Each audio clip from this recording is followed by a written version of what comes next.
Brought to you by Right to Offend Media, it's the Whitfield Report Live with your host, author Sam Whitfield, joined as always by his trusty co-hosts Max, Sam, and Mortheous, with music by the Right to Offend House Band. And now, without further ado, here's Sammy!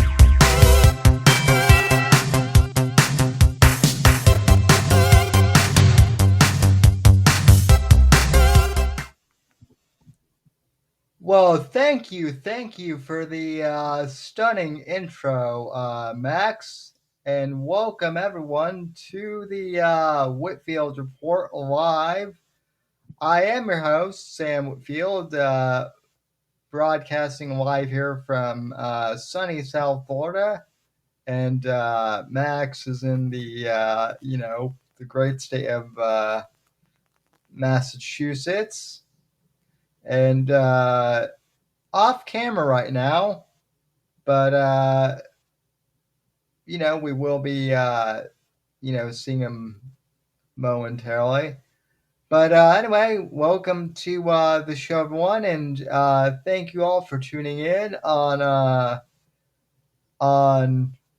Kick, especially. This is our first official week streaming over on Kick, and great to be here with everyone. So, anyway, shout out to Mortheous too, head of the RTO house band. How are you doing tonight, sir? Oh, pretty good. Yourself? Doing pretty good, sir. Over in the Kick chat, just to moderate things. Make sure nobody gets too rowdy. Nice. Well,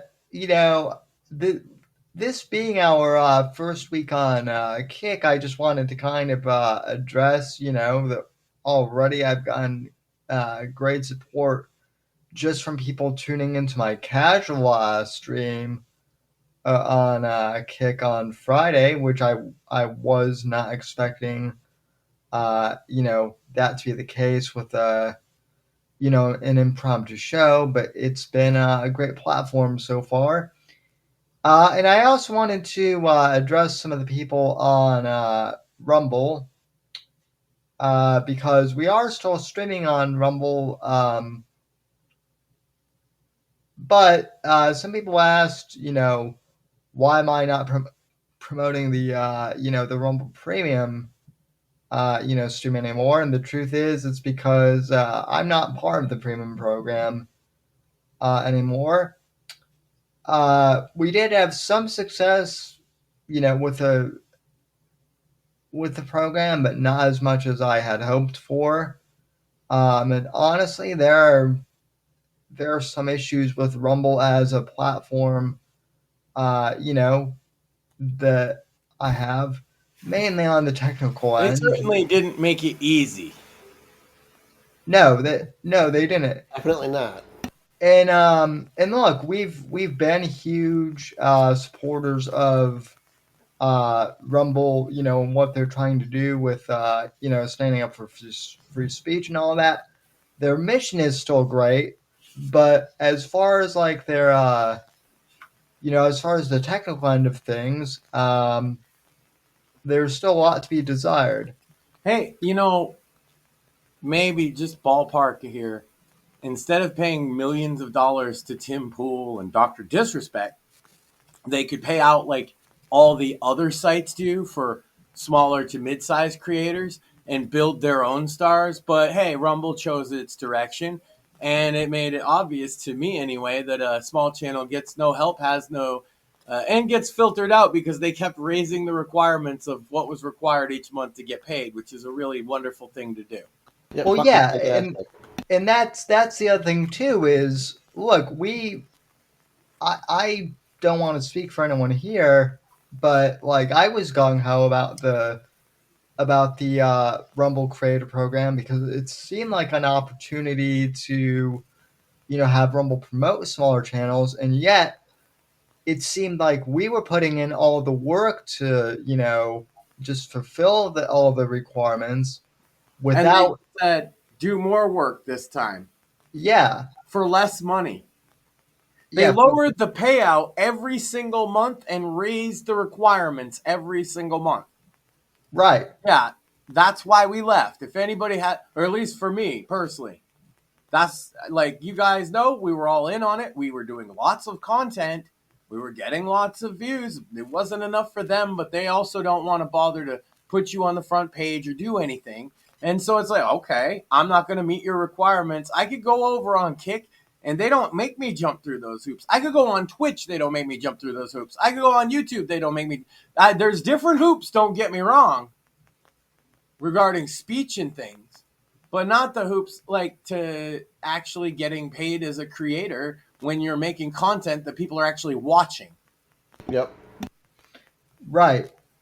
So I'm still on Rumble, but I'm promoting, Kick more heavily because, as I said, just the one stream I did on Friday, which was really informal, got a lot of promotion. And that People was will actually click on a link when they see Kick. They don't do that for Rumble. Did you know that, Sam? yes, I actually did notice that. And I want to thank you for helping me on Friday, Sam, setting up Bits and Bones for Kick. Yeah, no, we, heck, even Mortheous, with Bits and Bones, I actually went back and checked, the replays, and, that's the other thing, too, is, people were saying that Kick's, VOD, on-demand video wasn't that great, and it might not have been, even a few months ago, but it is, Sam. It is. It's not permanent. That's what people complain about. Like on Rumble, your stuff's just gonna stay up. YouTube, your stuff's just gonna stay up. Kick works more like Twitch. You have a set amount of time to get to download it for yourself, or it's just going away. Right. Just wanted to clarify what people are complaining about. That's what people complain about when they switch over from particularly from YouTube to Kick. But you would have the same problem because you did YouTube, Rumble, and then Kick. Yes, they do not permanently store your stream. Well, however, I had a stream stay up for a year, so I think it's a pretty long time. Yeah, well, neither does X. They don't keep streams up forever either. Over on No, that's common practice. Rumble and YouTube are the odd men out on it, and I would say that it costs them a lot more in bandwidth than it's worth, to be honest with you. Yeah, well, and so that's a good. Not every stream needs to be archived and saved forever. Right. Especially if this show, my God, no. We love our archives. I've been showing in you too classic episodes of our show, and so I started doing that again on Kick. And Sam, I wanted to mention this. This is like a sort of a public service announcement, almost a missing persons report. Is I still have not heard from Dave Grady. Really? Yeah. You still have not heard from Dave at all? No one has. Not in almost 2 months. That's weird. That's the longest ever, except for when he was in jail.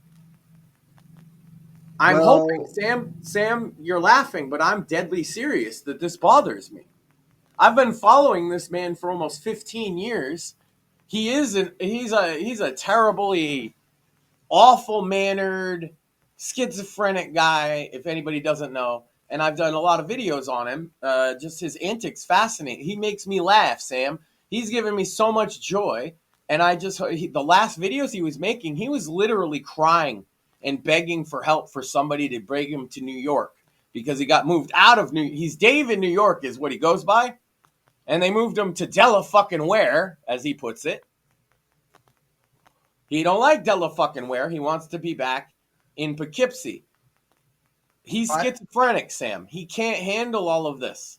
And for the last year and a half, it's been a buildup of him calling social services, and he puts the calls up on his YouTube page.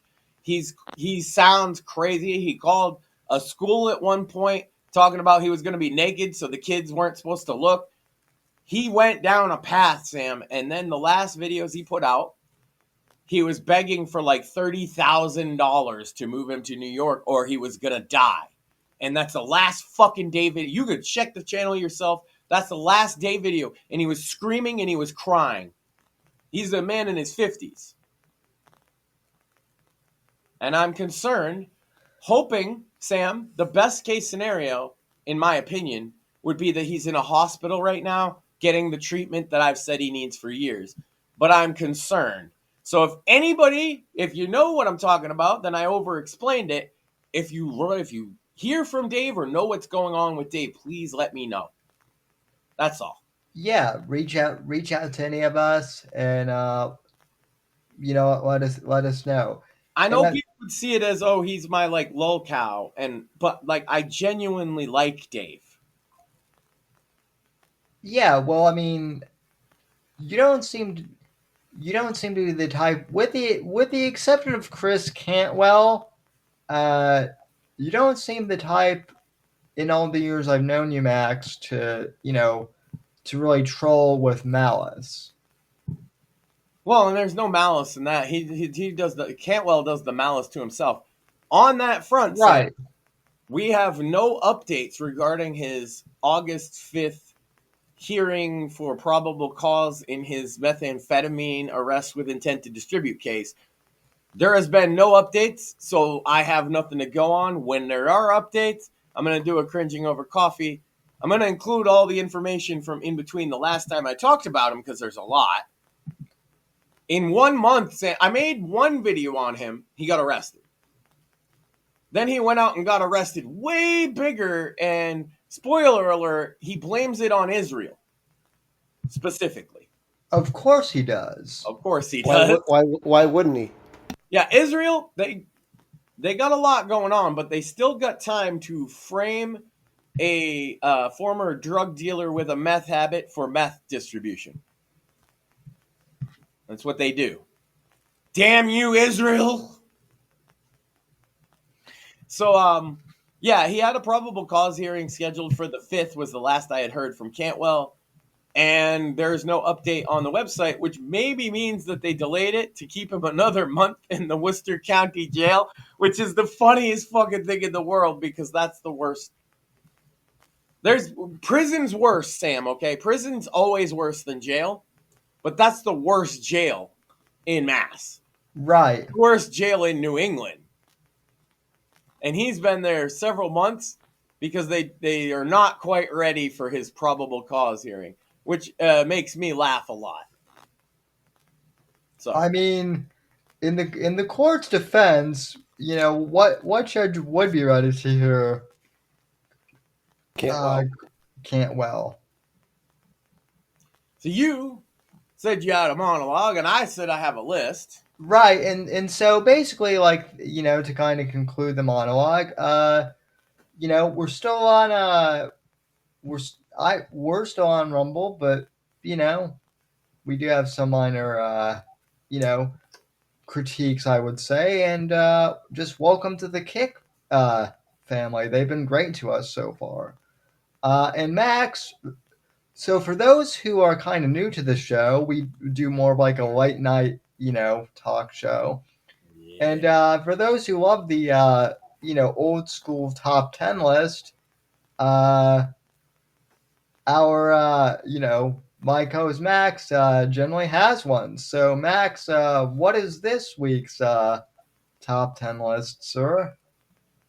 So I had to use the special glasses because we're talking about an Andromedan, Sam. So it's important. I actually can't read the list. That immediately backfired, Sam. Top 10 reasons Kamala is running for president in 2028. Ooh. Now, Sam, you might know she came out, she did an interview, and she said she's not running for governor of California.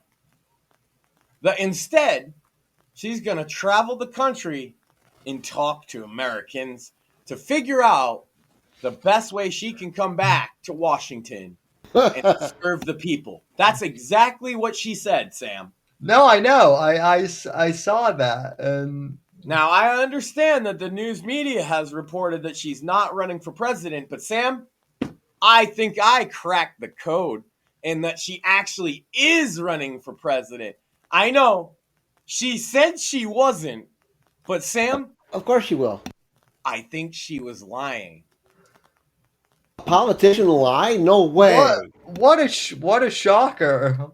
And so these are my top 10. I've done the research, Sam, and these are the top 10 reasons I am certain Kamala Harris is going to run for president in 2028. And a couple of them my wife couldn't even write down right away because she laughed. I guess it was number 4 got her. Yeah. Anyway, top 10 reasons I am certain Kamala is running for president in 2028. Number Take it 10. away. Number 10, she loves the catering. You know it. I know it. The catering's the best. You're out there doing... She was doing shows like, what do you call it? Rallies that no motherfuckers was showing up to. And inviting like Beyonce and shit. Just to get the catering out in Atlanta. You know they got them fire fried chicken at them Atlanta gigs, right, Sam? Oh yeah. I've been to Atlanta. Yeah, that. Why is it that she went to Atlanta? Why is it she went to Detroit? Why is it she went to Chicago? She likes fried chicken, Sam. Well, to be fair, like Chicago has bomb-ass food in general, though, too. I'm saying, but they all, especially, got a fried chicken they're famous for. And it just so happens that's where she has rallies. I'm saying she likes fried chicken. She's running in 2028. Number 9, free booze. Think about it. You're an alcoholic. You run for president. Everybody wants to buy you a beer. Easy money. Easy money. Max, the correct term that Gen Z uses is wine mom. There you go. So, yeah, she's a wine mom. Well, she's not a mom, so she's more like a wine aunt, which is probably way worse. Yeah. Oh, yeah. Wine aunties are worse, yes. Oh, yeah, way worse. Number 8 reasons I figured out why Kamala's running, Sam. Who the fuck else do they have? Gavin Newsom. I mean, seriously. Gavin Newsom. That's not serious, and you know it. You know what? That's as serious as saying Cuomo. Unfortunately, Yeah, it's as serious as the Democrats can get. Wait. It'll be Cuomo 2028. What do you think? Probably. Yeah, that could be it. It'll be like, we have nothing to do with the mob is their campaign slogan. Anyway. We did not murder elderly people in nursing homes. Number 7 reason Kamala is running, Sam. She said she wasn't running. And she's a liar. So, there you go. Number 5, that one's self-explanatory. Number 5, this is top 10 reasons I know Kamala is running. Number 5 is Tim Walz angry, must have revenge. You know, because he's retarded. Well, do you think she'll run with the same guy, though? That's the question. If she doesn't, then she's missing out. Think of all the memes that could happen, Sam. There's that one meme of me with the fucking shirt over my head. Tim Walz. He's a nutball. I love that guy. The same reason I love Dave, actually, because he's schizophrenic. Number 4, reasons that Kamala has to run for president in 2028.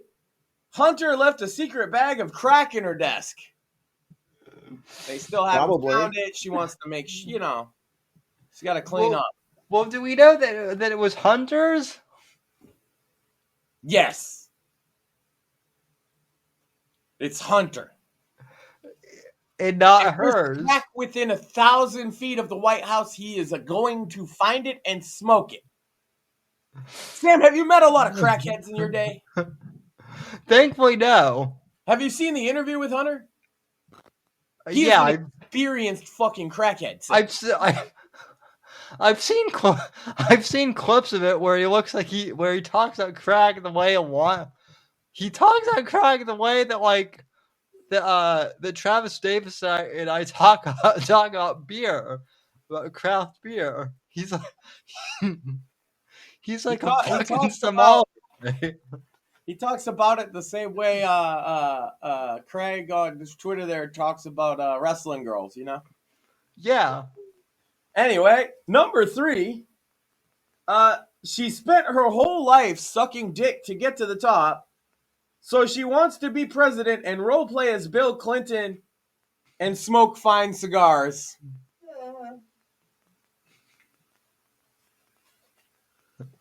Should probably also wear a blue dress, you know? Yeah. Yeah. But where will her portrait of, in a blue dress not wind up? At Diddy Island. Probably. Don't give Diddy an island. Just God, I'm asking. Just anyway. Number 2. What the fuck else is she gonna do? Write a book? The bitch can barely read. Wait, hold on. I'm getting some here. No way. She wrote a book? Shit. Never mind. The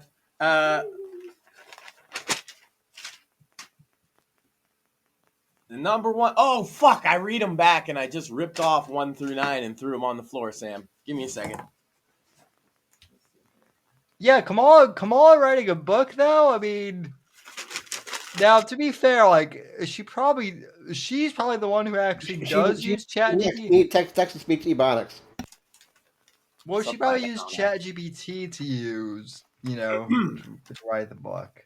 Top 10 reasons I figured out that Kamala is running for president in 2028. Number 10, she loves the fried chicken and the catering. Number 9, free booze. Number 8, who the fuck else do they have?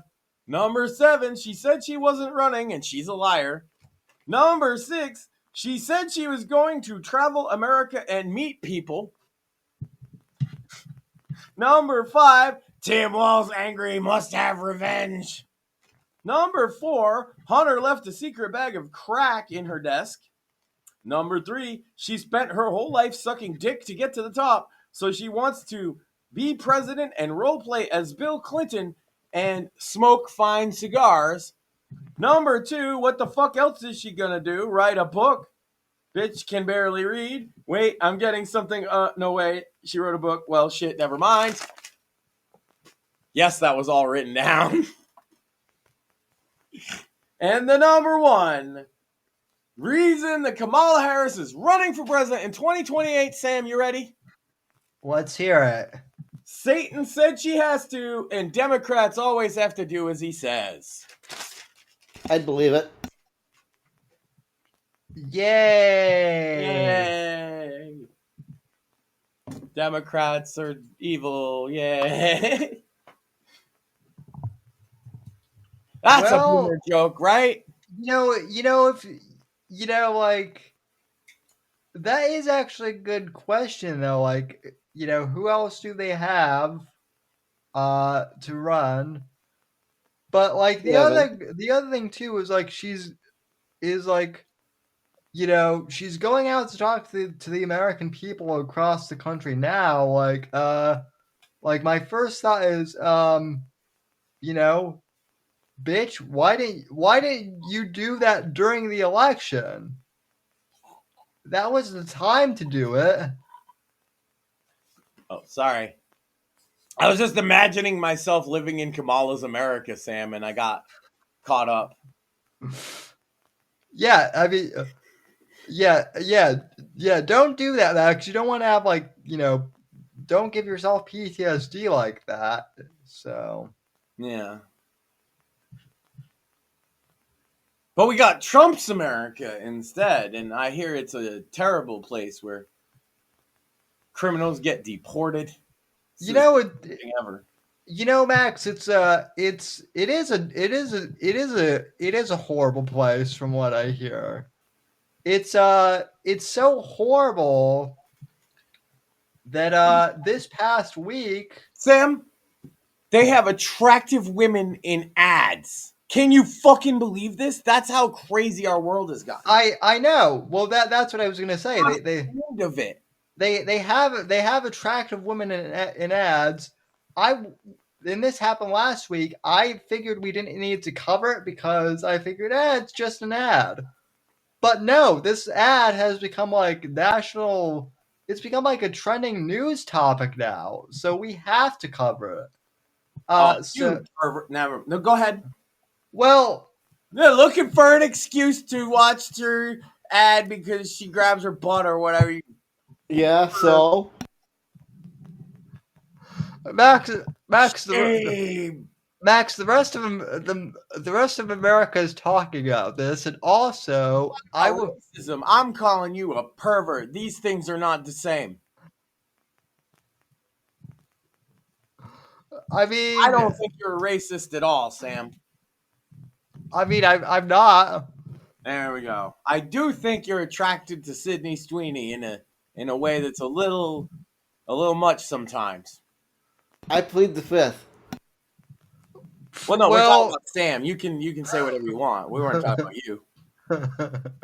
Well, to be fair, that might be true. However, probably less so than some others. To be fair. Well, I'm sure because there's probably some guy out there that wants to wear her as a skin suit, but oh my god, like you just get a little overly excited about this one. You're like, hey, I got an excuse to show the ad, guys, I got an excuse to help advertise American Eagle jeans. Oh, Well, that's not what you were interested in doing, though. Well, I mean, You were interested in discussing the hard political implications of this ad, and you know what? I respect that because you're a journalist. yeah. Well, yeah. It's also because Sam is more of a journalist than Sam Piker.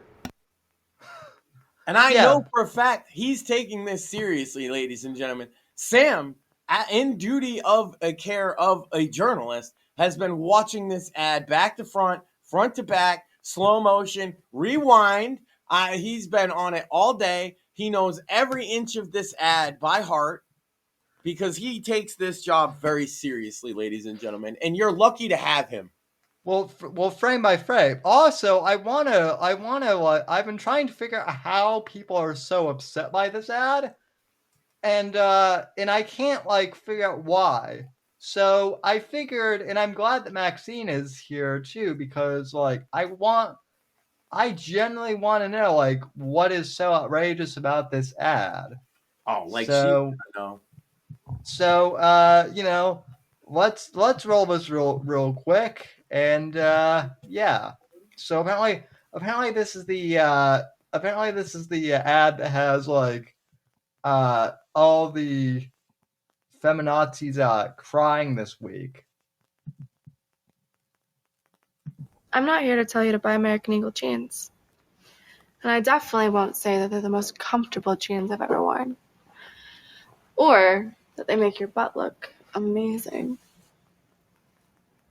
Why would I need to do that? But if you said that you want to buy the jeans, I'm not going to stop you. But just so we're clear, this is not me telling you to buy American Eagle jeans. Sydney Sweeney has great jeans. You see what I did there, right? So that's a 30-second. That's Oh my God, Sam! Why are you showing us Nazi propaganda on the show? We're gonna get banned.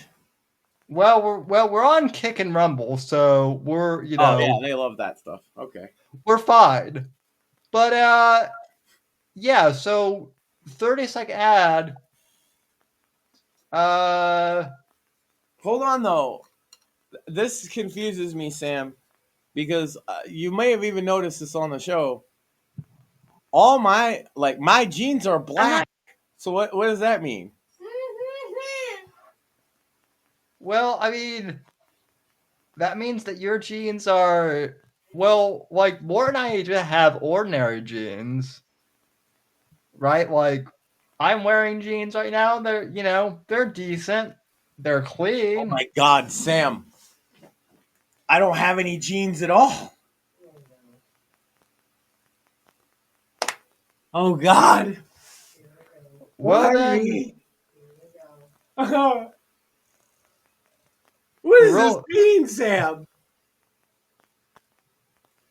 that means That means you need to get jeans, Max. that means that you need to get jeans. Oh, but they're black. Well, I mean, they make black jeans too. Of course they do. How do you? Come on. Of course they do. How do you think I got them?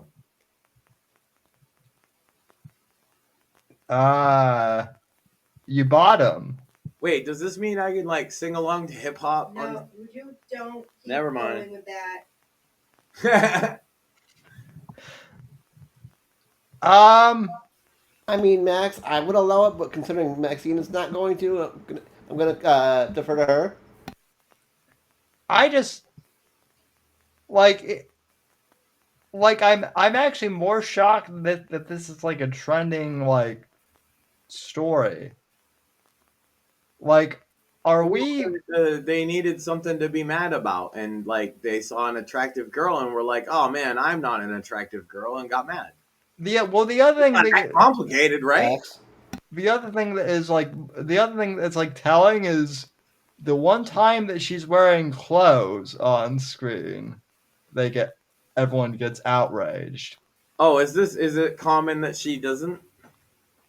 Yeah, from I've what never seen her in nothing but like this She's ad. usually scantily dressed, Oh, so she a hoe?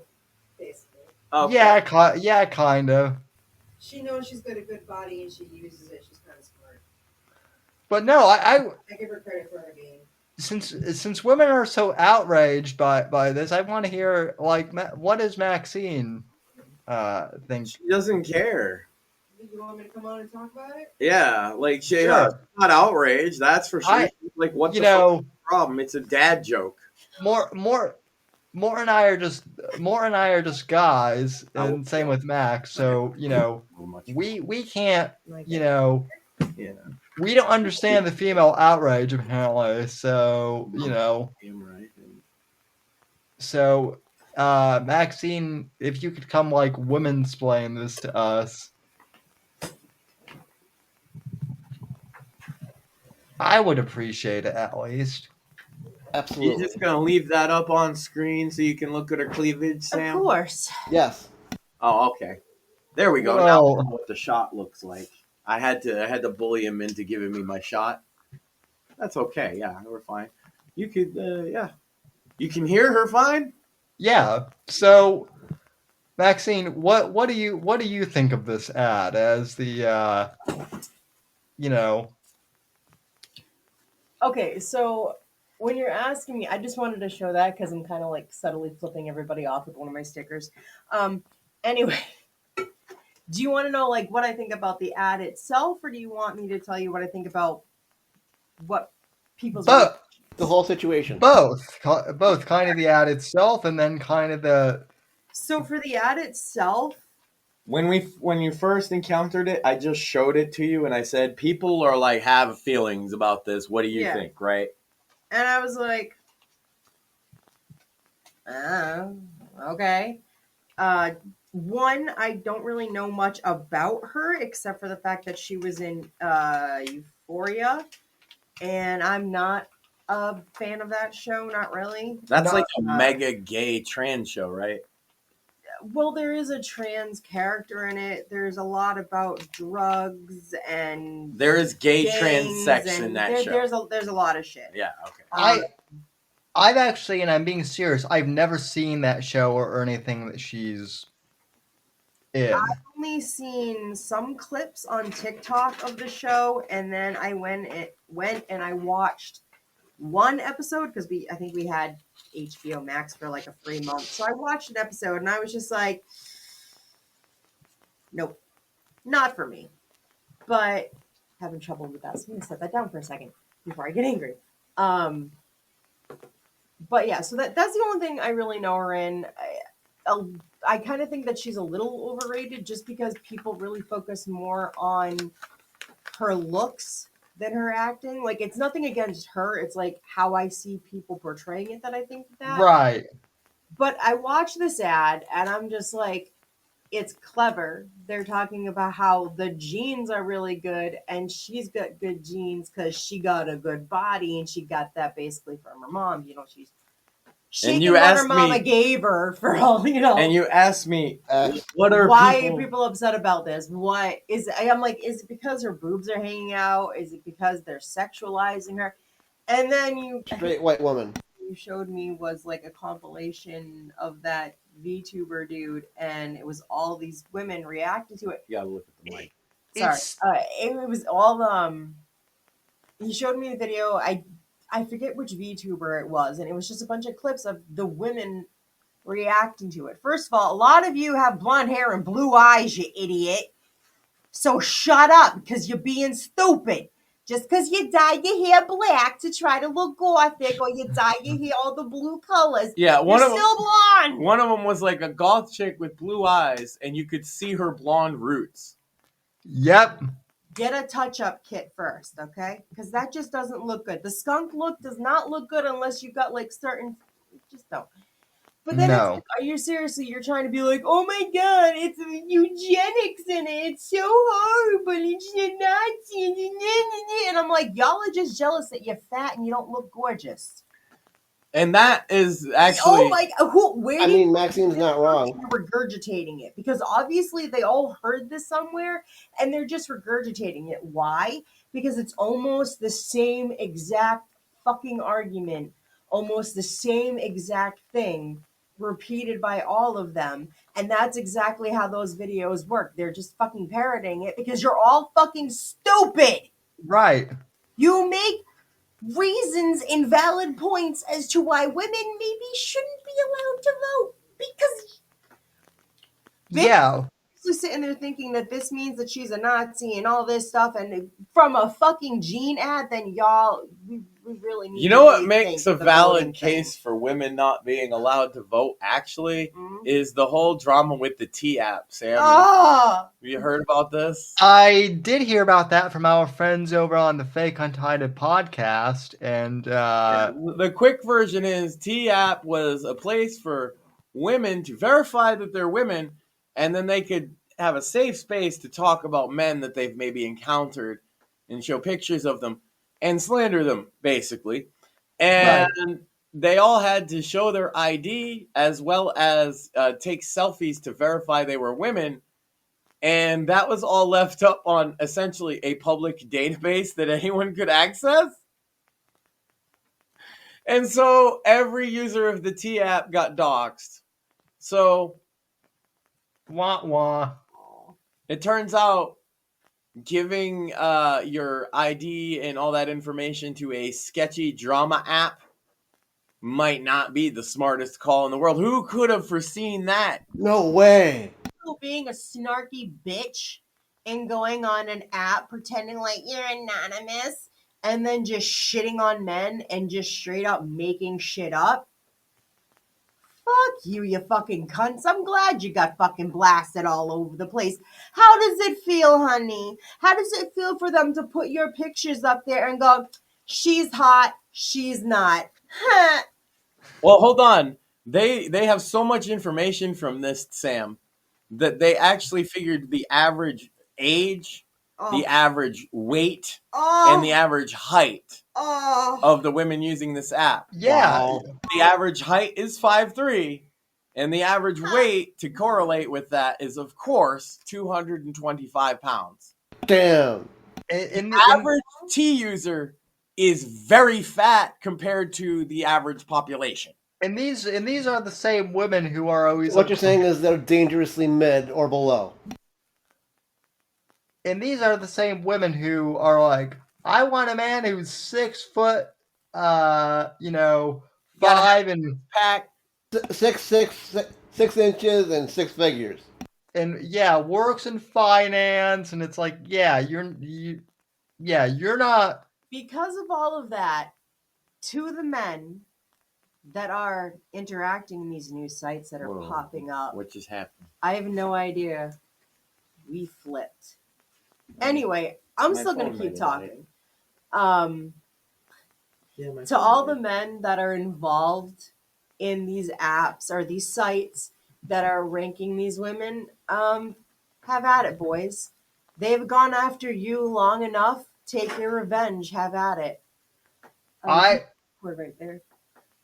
And personally, I would say any man that's been slandered by this tea app, find a fucking lawyer. That's what Craig said on Fake Untitled Podcast. I also find it funny that Craig created like basically like a program that like auto voted on the hot or not thing. So It's gonna take a minute to bring the camera back, yeah. Sam, but we're still here. Yeah, that's why I have my screen kind of still right now.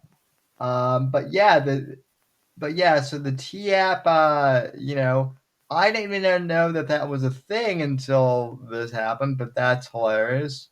Same thing. I had no idea that was even a thing. And and to be fair, like people, people are saying, well, some men are creepy, and this is just a way for women to, verify, it's and there aren't creepy women out there? Right, and and the other thing too is like, that's not something that you would chat online, right? Like, if you have like a group of lady friends who if you're a woman, like, wouldn't you want to share that in like your immediate friend group? Absolutely. But you're talking about women as if you understand women. They're lady friends. That's so cute. That's what I'm saying. I don't. Nor do I, obviously. We don't, but we're trying to rationalize, which is another thing you can't do. Sane women? Apparently.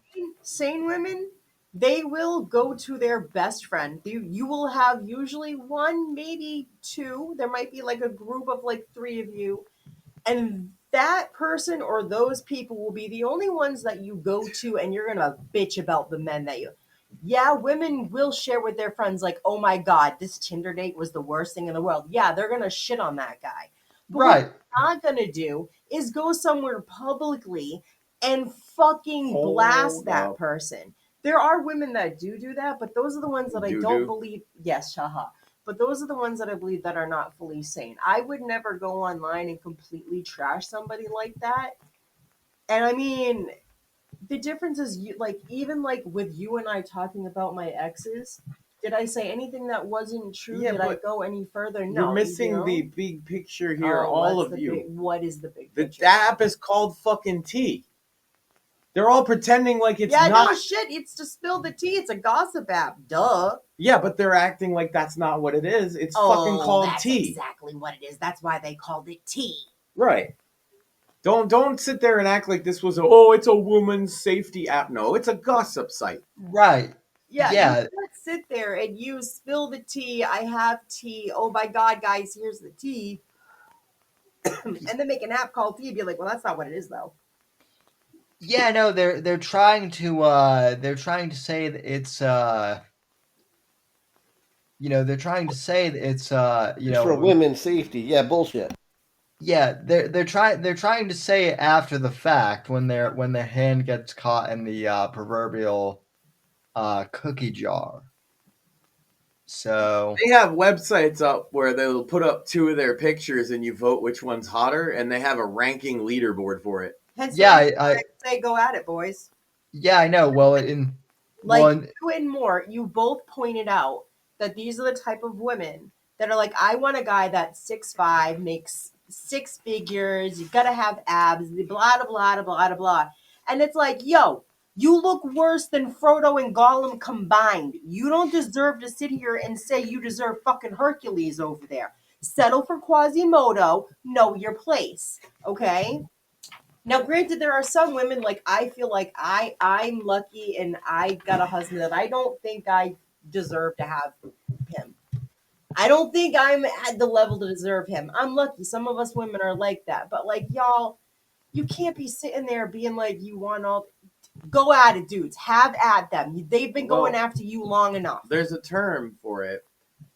Stefan Molyneux is the first place I heard coin the term. Oh, my God, I missed that, dude. He's back on Twitter and he hosts streams. I've been Nice. listening. It's pretty cool. But he coined the term, as far as I can tell, sexual market value. And like literally, what do you think these number 1 to 10s we give people are? It's assigning somebody a sexual market value. This person's a 7. That person's a 10. Like we actually do that. It describes a thing. A lot of people don't like looking at it in economic terms, but it kind of is. And so like That's what if it you is. have the equivalent, if you're a 3, you have the equivalent of $3 and you're trying to buy a $10 person, well, you're going to have to do a lot of fucking haggling. It happens on occasion, but usually you don't get that good of a deal, right? It's the Patrick SpongeBob meme. I have $3. Well, yeah, you'd expect to have the $3 be able to buy a $3 worth of things. Maybe you could talk somebody into a little more, or maybe you get scammed a little bit. That's basically what the art of dating is. Maybe you go a little above what you are assigned by everybody else, because it generally goes by a consensus. It's that if one person says you're a 7, that doesn't mean you're a 7. If everybody says you're a 7, well, you should kind of think about that. Maybe that's where you're at. You know what I mean? Yeah. And Absolutely. if you're a 7, you are in a good position. Actually, that's not something you should be worried about. You could pick up somebody right around there. But if you don't take care of yourself at all, that lowers your number, even if you're naturally very attractive. Yeah, well, that's the other thing too. Like a lot of this, and this goes for both sexes. Like a lot of this is stuff that like, people actually can help. Like as far as taking care of themselves and being presentable. I mean, sure, there are other factors like Mort and I have with our disabilities that that we can't help. That Hey, that's not- able-bodied incels, get off your fucking asses and fucking better yourselves. If Sam and I people can are pull ladies, by. you should be able to as well. It's more fitted towards right. I just want to point out, like Sam, like when people meet you, though, they are not defining you by your disability or like the problems you have with it. You're usually like, wow, he's sharply dressed, he's well spoken, he's well groomed. Like the perception you give people has nothing to do with that, except the wheelchair, which is like the elephant in the room. Yeah. No, exactly. That's what I'm saying. Now, I know people, who have, are in a wheelchair for different reasons, who don't get bothered to present themselves, and they get really big, fat, or they don't take care of themselves when they go out, and people don't want to be around them, and they do think of them and define them by that. You know what I'm saying? Right. It's all in your presentation and the fact that you pride yourself, on some things, and a lot of these young guys, confidence seems to be the biggest fucking thing they lack. Yeah, I mean, even Max with like a scruffy, beard, like he's got his wife, so I won't lie. Young Mort had a lot of fucking confidence issues, but I started doing external things that helped that. One of the first things I did in my early 20s, which honestly is later than most people do this, is I picked up an instrument. So I wanted to add something that I know that a lot of these women use, because I see it being said on a lot of videos and stuff. And I can really relate to it and debunk it. Because a lot of them are going to say, well, we have conditions like PCOS. Now, yes, polycystic ovary syndrome does make it difficult for you to lose weight. It does put you at a higher risk of becoming diabetic. I myself, I was like 28 when I was actually diagnosed as diabetic, and it was because of my PCOS, because I have that. It was pre-diabetic, right up until you had the boy. Yes. The boy, because... So, yeah, that's another thing nobody talks about is gestational diabetes, which if you're pre-diabetic would cause you to have diabetes for the rest of your life. Another thing, what's funny, Sam, is that will cause you to have diabetes for the rest of your life. You want to hear a very funny one? Diet? No, a diet will actually make you better from diabetes. Well, no. I mean poor diet. I mean, if you take Ozempic to lose weight, you're giving yourself type 2 diabetes in the process. Did you know that? I No, believe but you've said that in the past, there, Max. no, but that doesn't surprise me like at all. I just thought that's a fun fact to It lay out. is. But you know I can go off on a fucking rant about that too. But my point is, even with having PCOS and how, yes, it can make it difficult to lose weight, you cannot fucking use it as a crutch. Why can't you? Because I didn't. And I've lost, what, close to 200 pounds. I was under 200 pounds. I'm not ashamed to say I was under 200 pounds at one point. With the toe thing, I'm back to, fuck it, I'm back to 206. But I'm happy with that. I'm proud of where I am. You can fucking do it too. If I can do it, you can. And yes, I am on one of those diabetic medications right now. I started losing a lot of that weight before I was even on that shit. So no, it's not because of that. You can fucking do it. And the thing is that's why it gives you diabetes, Sam, is because it's an insulin shot. Yep. So you're using the medication people take when they have resistance to insulin, and you're using it as a weight loss drug. What that does is gives you a insulin resistance, better known as type 2 diabetes. Because you're pumping your body full of so much fucking insulin.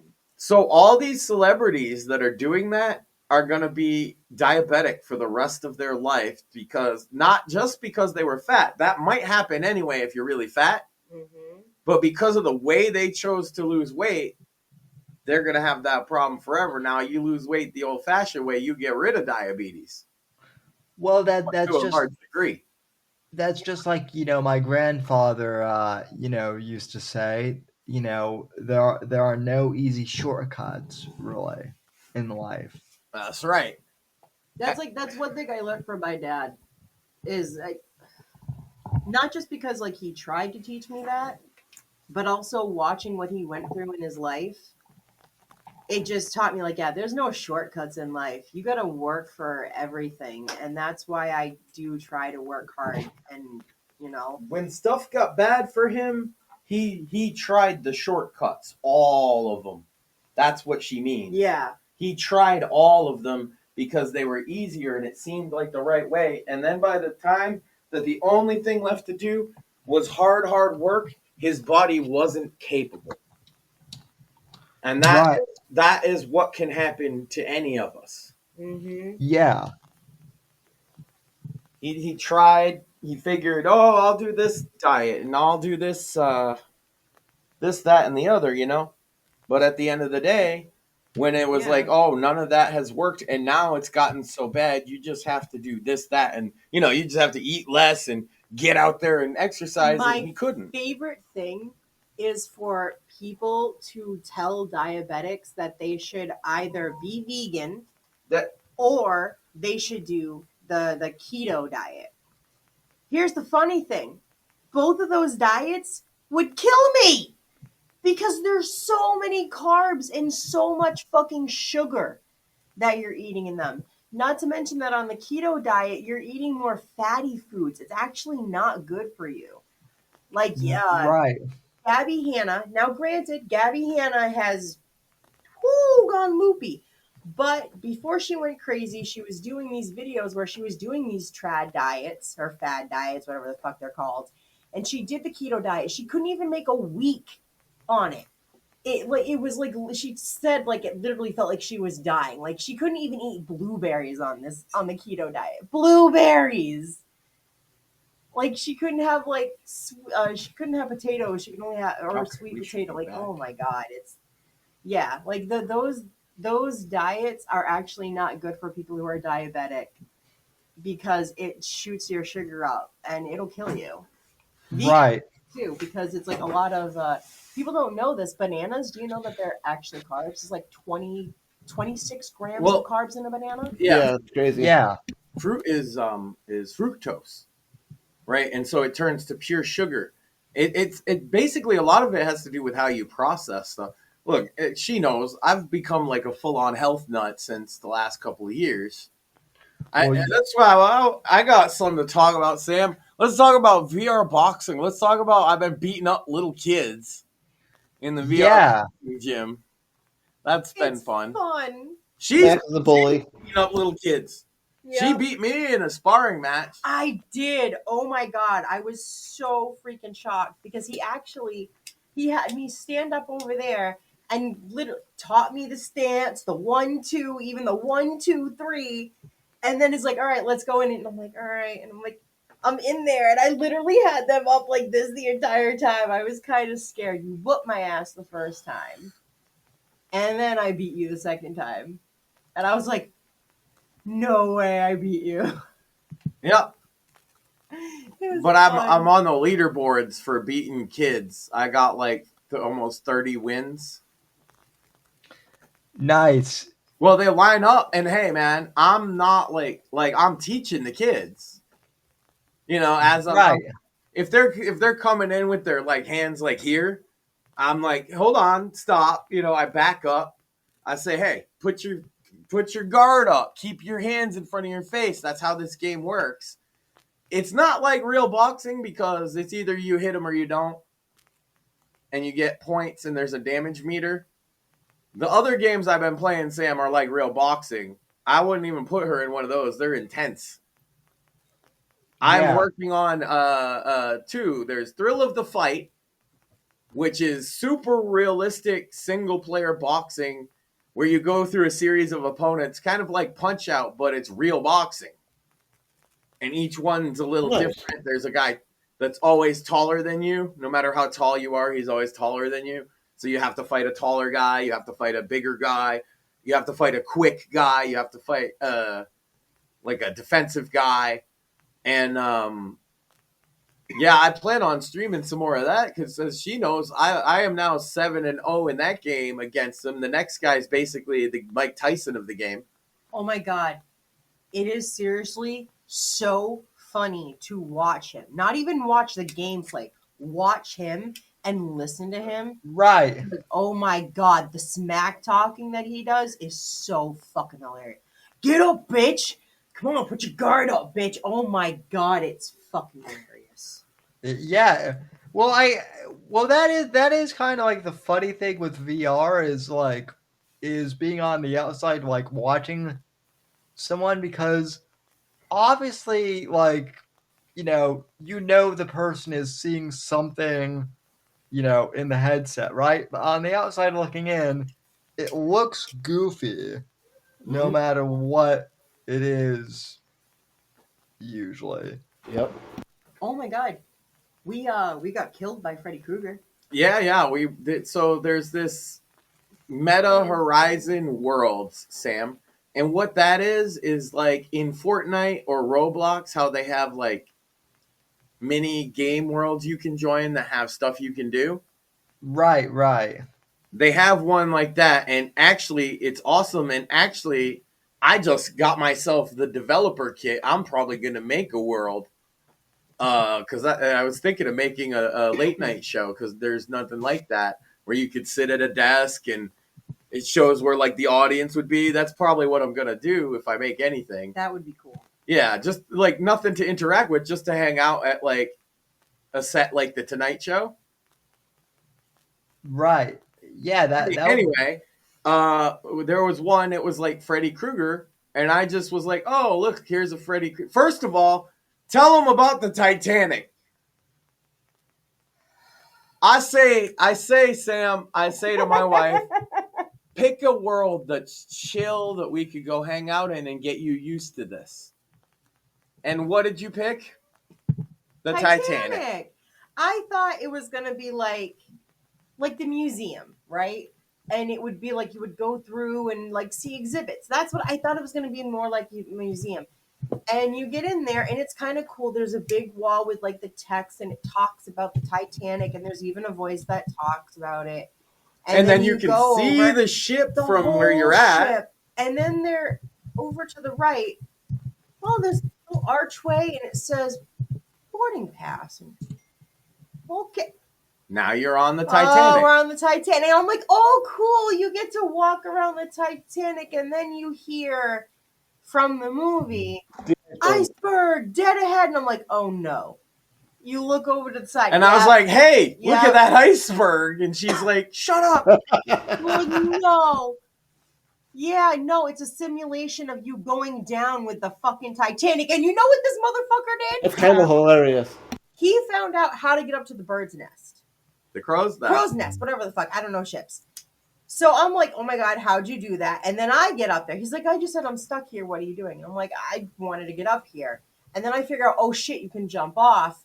And then I go right back up because I'm like, it's going down like the front of the ship. Like there's water now because I jumped down and I panicked. I was like, oh my God, there's water. And there's now water. I saw from my point of view that the deck in front of me wasn't underwater yet. So I was like, hey, I'll make it. But at worst, I'll have to swim a little. So I'm back up there. She's in the crow's nest, and I just jump off, and I hit the water, and it sends me back to the observation deck where you spawn in. And I'm just like, you just left me. Oh my God. You're fucking Rose. Oh my God. You just left me. And I'm like, get the fuck back here. And you actually get So then she jumps in the water and drowns.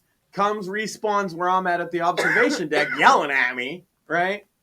And I was like, look, just go back on the boarding pass if you want to be back on the ship. And she said I had to.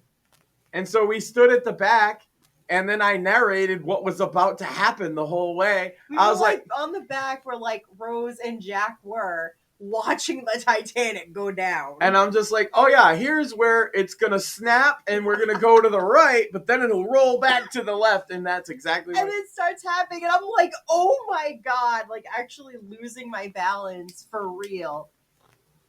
And I'm just, and then I go really quiet and he's just talking, he's joking. And me being me, because this is what I have to do with everything.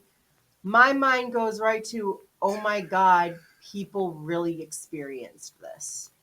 And I start crying in the VR as we're sinking. And I'm like, are you crying? I'm just like, oh, no. It's worse than that, Sam, because as we're going down, it's playing like a flute version of My Heart Will Go On. Oh, jeez. And yes, at one point he really did go, I'm king of the world. I was like, shut up, we're sinking. Oh my God, and they had all the screams. All the screams in the water. Like you're sitting there just watching like the lifeboats and you're just hearing the screams and then it goes quiet and then you hear the, is anybody out there? And I'm like, okay, I'm crying.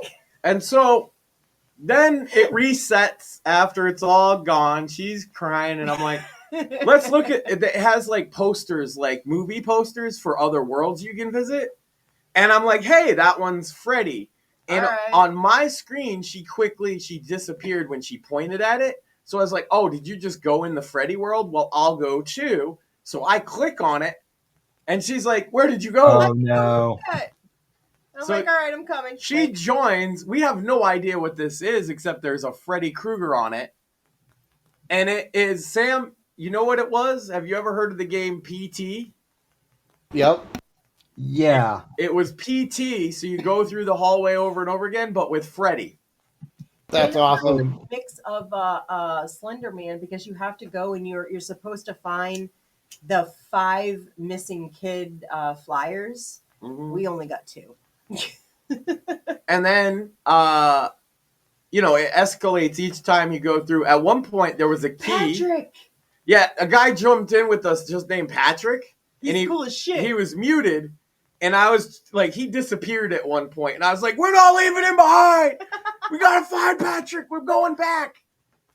It was very fun. It was cool. And we faced off with Freddy. He froze me in place at one point.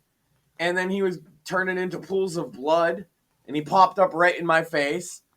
And then, because I was right behind him, too. Because he told me after he was seeing cutscenes we weren't seeing, so I got really close, and then boom, there's Freddy, and we both screamed. At the end of it, we got the bad ending. We didn't get all the little cards we were supposed to find, and so Freddy comes and it says run, and we're all just running, and then I just hear she's like, "What's happening? What's happening?"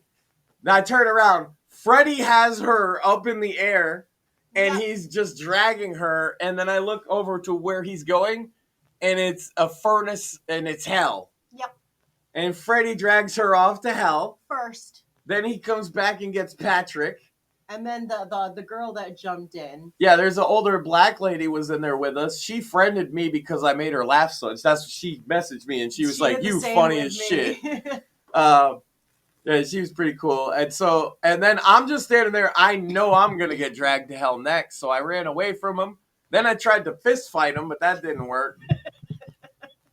And then I ran and I jumped into the pit, figuring that I would get away. Like, okay, I jumped into hell. I yelled at him. And then Freddy comes down and he picked me up and choke slams me back down into hell. I was like, that's what you get, bitch. And I was like, this has been a lot. I want to go back to the boxing gym and beat up some little kids, and we did. Fun. We're going to stream more of that shit because I didn't realize how cool the worlds are. There is a problem with some people's behavior, but they do have a pretty good report and block system and all that. Yeah, unfortunately, there's a lot of children, Sam.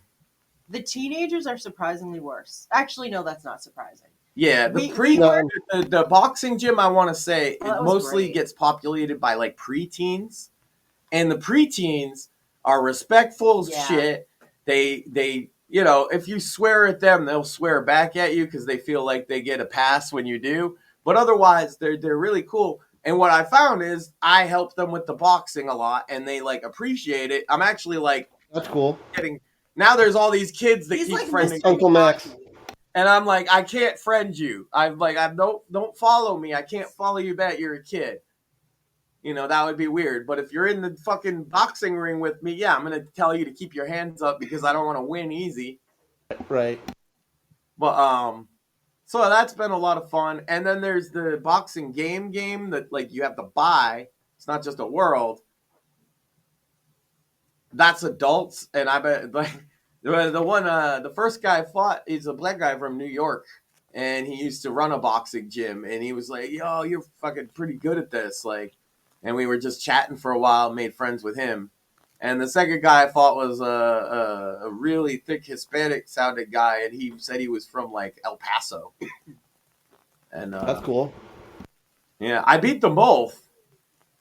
I'm 2-0 in those, like the real PvP. The only PvP boxing match I've lost is in the sparring ring against my wife. All the kids, they don't stand a chance. Of course, it doesn't register your power. The real boxing game registers how hard you're hitting. That's why I look ridiculous, because I'm actually kind of boxing a guy, but there's nothing to hit. So, can you feel it? All of the beams. I've been good about it now because it has it so you can turn the cameras on so you can see around you and still fight the guy. And since I started turning that on, what's cool is it's 3-minute rounds with 60 seconds, at least in the really serious game, 60 seconds in between. I managed to put my chair right at the edge of my ring boundary so that I could actually sit in like a stool between rounds. Because Sam, it was working me out about as much as real boxing did, and I've gotten right back into my routine of stretches and all, like, everything. Shadow boxing. I was already running. I probably want to get some hand weights. It's kind of entertaining to watch. So it seems like it's actually really been like helping you get back into an exercise routine then. Well, her as well. She got really into this dance game. It's sort of a rhythm dance game called Synth Riders. And she's like addicted to the point she's tiring herself out. I'm telling her, you're overdoing it. You got to lay down. Like it's a little addictive. For me, I just got my 3. I had the 2 for a long time. I also was addicted to Synth Riders, but now I'm finding other experiences because the new lenses, I just see everything better. It's a big difference. It's real as fuck. Actually, on the 3, like everything. I've looked into getting maybe a MetaQuest, but like there really hasn't seemed to even be much benefit since I'm always sitting down. I mean, How many games would you say half the games are stationary? Yeah. Yeah, about half the games are sit-down games, Sam, at least. And actually, you can make most of them be sit down by just turning your boundary onto stationary. I'm not gonna say there are going to be games that you can't play, but like what we're talking about, you could do the boxing. You know why? Mm-hmm. Because you control your movement with a thumbstick. Sure. Well, that's good. Not the real boxing, yeah, you'd have to be standing up. You couldn't play boxing, but the one we're playing in the game with kids, yes, you can play it seated. It definitely. I mean, it definitely. All the things, the Freddy thing, all that shit we're talking about, you can play all of that seated. Oh yeah, I'm not gonna play that one seated. I don't think. I'll talk to you after because I could get you some money off as a referral and whatnot too. Might be going on my Christmas list this year then. Yeah. It was a lot more affordable than I thought. And she got addicted to my 2, and I was like, well, but then I want to play. It sat for a while, Sam, because I didn't have batteries for the controllers. And when I started playing it, she was like, I don't know. And I was like, you should try this game, Synth Riders. And she was like, oh, okay. I didn't really like Beat Saber, she says. And I was like, yeah, me either, but I loved Synth Riders. Next thing I know, she's like, I'm beating your score. Just one more song. Yeah, that's usually how those things go. And that's another one that, that's kind of a stand-up game because it's like you're trying to catch the balls with your 2. I think you could play it seated, but it would be difficult. Well, yeah. It's like some of it, you got to go really high up. But I would say most of the best experiences you could do seated, because of either the movement or the teleport feature. A lot of it is designed around you not having a lot of space, even if you are standing up. Yeah. So, you guys wouldn't be excluded. In fact, they'd probably suck up to you a bit for giving them feedback. Yeah, we'll just because they have a whole program. I have an old VR headset. I'm not sure where it is, but I'll have to dig it out and see what's going on. Well, that's like I said, Mort. You know, like if you've had it played one of the headsets before, you know, like most of the games, if not half or more, are stationary. Yeah, most of them can be used with the hand controls. Yeah. Well, straight up hand controls or the controllers, either or. Yep. And seated. Yeah, I was telling him like the meta worlds I'm talking about. You control it with the thumbstick, your movement, so you can be seated for all of that shit. And that's what the kids are playing. So the upside of the meta world stuff is it's cool. The downside is, I told her the first time she went into one, the average age here is going to be 20 years younger than us at least. And I was right. It's even younger than that. It's more like 25. There was a kid the other day, we went into like a world and there was like a playground with balls. And he walks up to us and he's like, are you a family? Will you adopt me? I'm like, no, I have a kid. I said, no, I have a kid, and he's great. And then he started talking shit about my kid to keep being in the bit, basically. And I was just like, shut the fuck up. At a certain point, I said, shut the fuck up. Yeah. And then he started throwing stuff at me, and I was like, let's go somewhere else. Can you... some of that. Can you feel things? Are there like haptics with the controllers, or... Yeah, there's rumble haptics that feel really good for most things. Yeah. Like feeling good like when you're getting hit and whatnot, I would imagine. Oh, there's nothing like, I mean, they have suits for that, but I just have the Quest. No, like when you're doing boxing, that's the one thing I had to get used to. The damage indicators are basically, if I hit the other guy, right? It flashes a circle where I connect with his face, and it's either going to be blue, yellow, or red. That tells you how much damage it did. A red is right, yellow is medium, etc. But then if you get hit, you don't feel like haptics or anything in the controller. Yes, I'm telling you, in the controllers, Oh, it's okay. haptics, so it feels like a. Bzz. Oh, yeah. It doesn't. I won't even say it feels like that. The haptics are so good, it kind of feels like hitting somebody. Nice. And same with there's John Wick the game, basically called Pistol Whip, where you shoot people to the beat. Nice. Yeah. I have heard of that one. I was playing that right before we set up to go on live. Nice. Because I was like, should I do my boxing match against Mike Tyson first? No, because then I'm going to be tired and can't talk. Okay, I'm going to play the shooting game. Cool. And yeah, they have like custom maps people make to famous songs, and it's like a movie scene that you're fucking shooting your way through like a John Wick. You can have one pistol or two. Then they're like Glocks, right? The default ones. Then you can have 6 shooters, like Wild West style.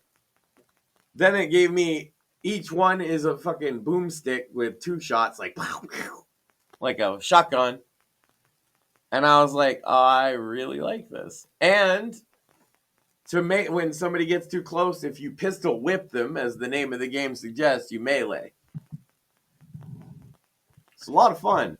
Especially when you start getting to the beat, you're like, bang, bang, bang, bang, bang, dodge the bullet. Because you got to dodge bullets like the Matrix. Right. Of course, it's a John Wick style game. You're not going to dodge bullets. It basically is Keanu Reeves the game. That's awesome. Yeah. Well, speaking of John Wick the game, this isn't exactly John Wick, but in some ways, some people think it might be better, actually. Since the Assassin, new book out from my imprint, American Instinct Pulps. That one, I'm not gonna lie, Sam. Just when you hold that one up, it literally looks more premium than all your previous books. Facts. Yeah, I'm not shitting on the previous books because I've said they look good, but damn, bro. Well, the glossy cover here really does. That's because I put like a glossy finish on the cover, and like, well, it shows. Yeah, it's really nice here, and I think this is the best from the authors who have read this. Like, they've all said this is the best story yet. Unfortunately, I've had a bit of a pickle this week because Meta and Facebook keep like basically censoring my promotional posts, which sucks. Ooh. That's lame. My account got limited this week because of quote unquote engagement. Because of quote unquote engagement farming, whatever that means. So yeah, I mean, they want it to mean. Yeah, pretty much. Promoting the book too hard. So yeah, I mean, usually I do an ad read for the book. So please pick up a copy, and if you like it, please spread the word, folks. I mean, and of course, follow Sam on X because he's not getting shadow banned there. If you want more information.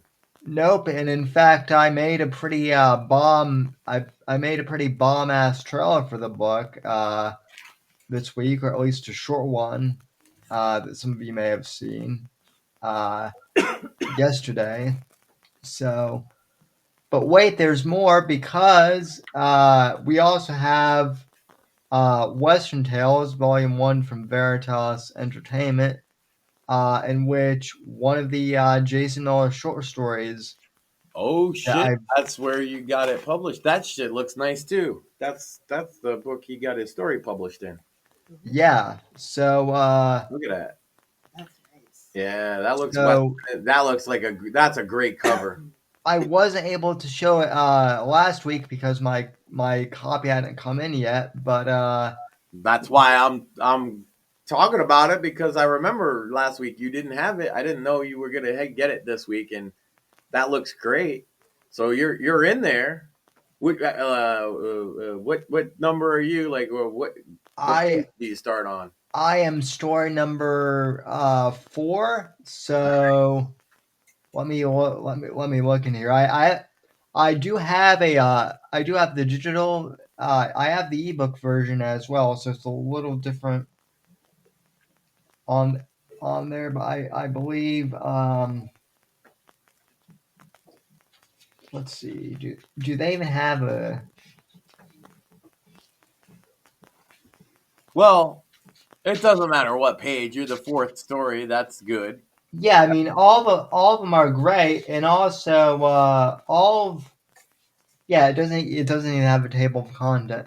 Also, if you read the other stories, I can guarantee you'll recognize there are 16 authors in here, and about like probably a fourth of them, maybe more, I guarantee you'll recognize because they've been on the show as well.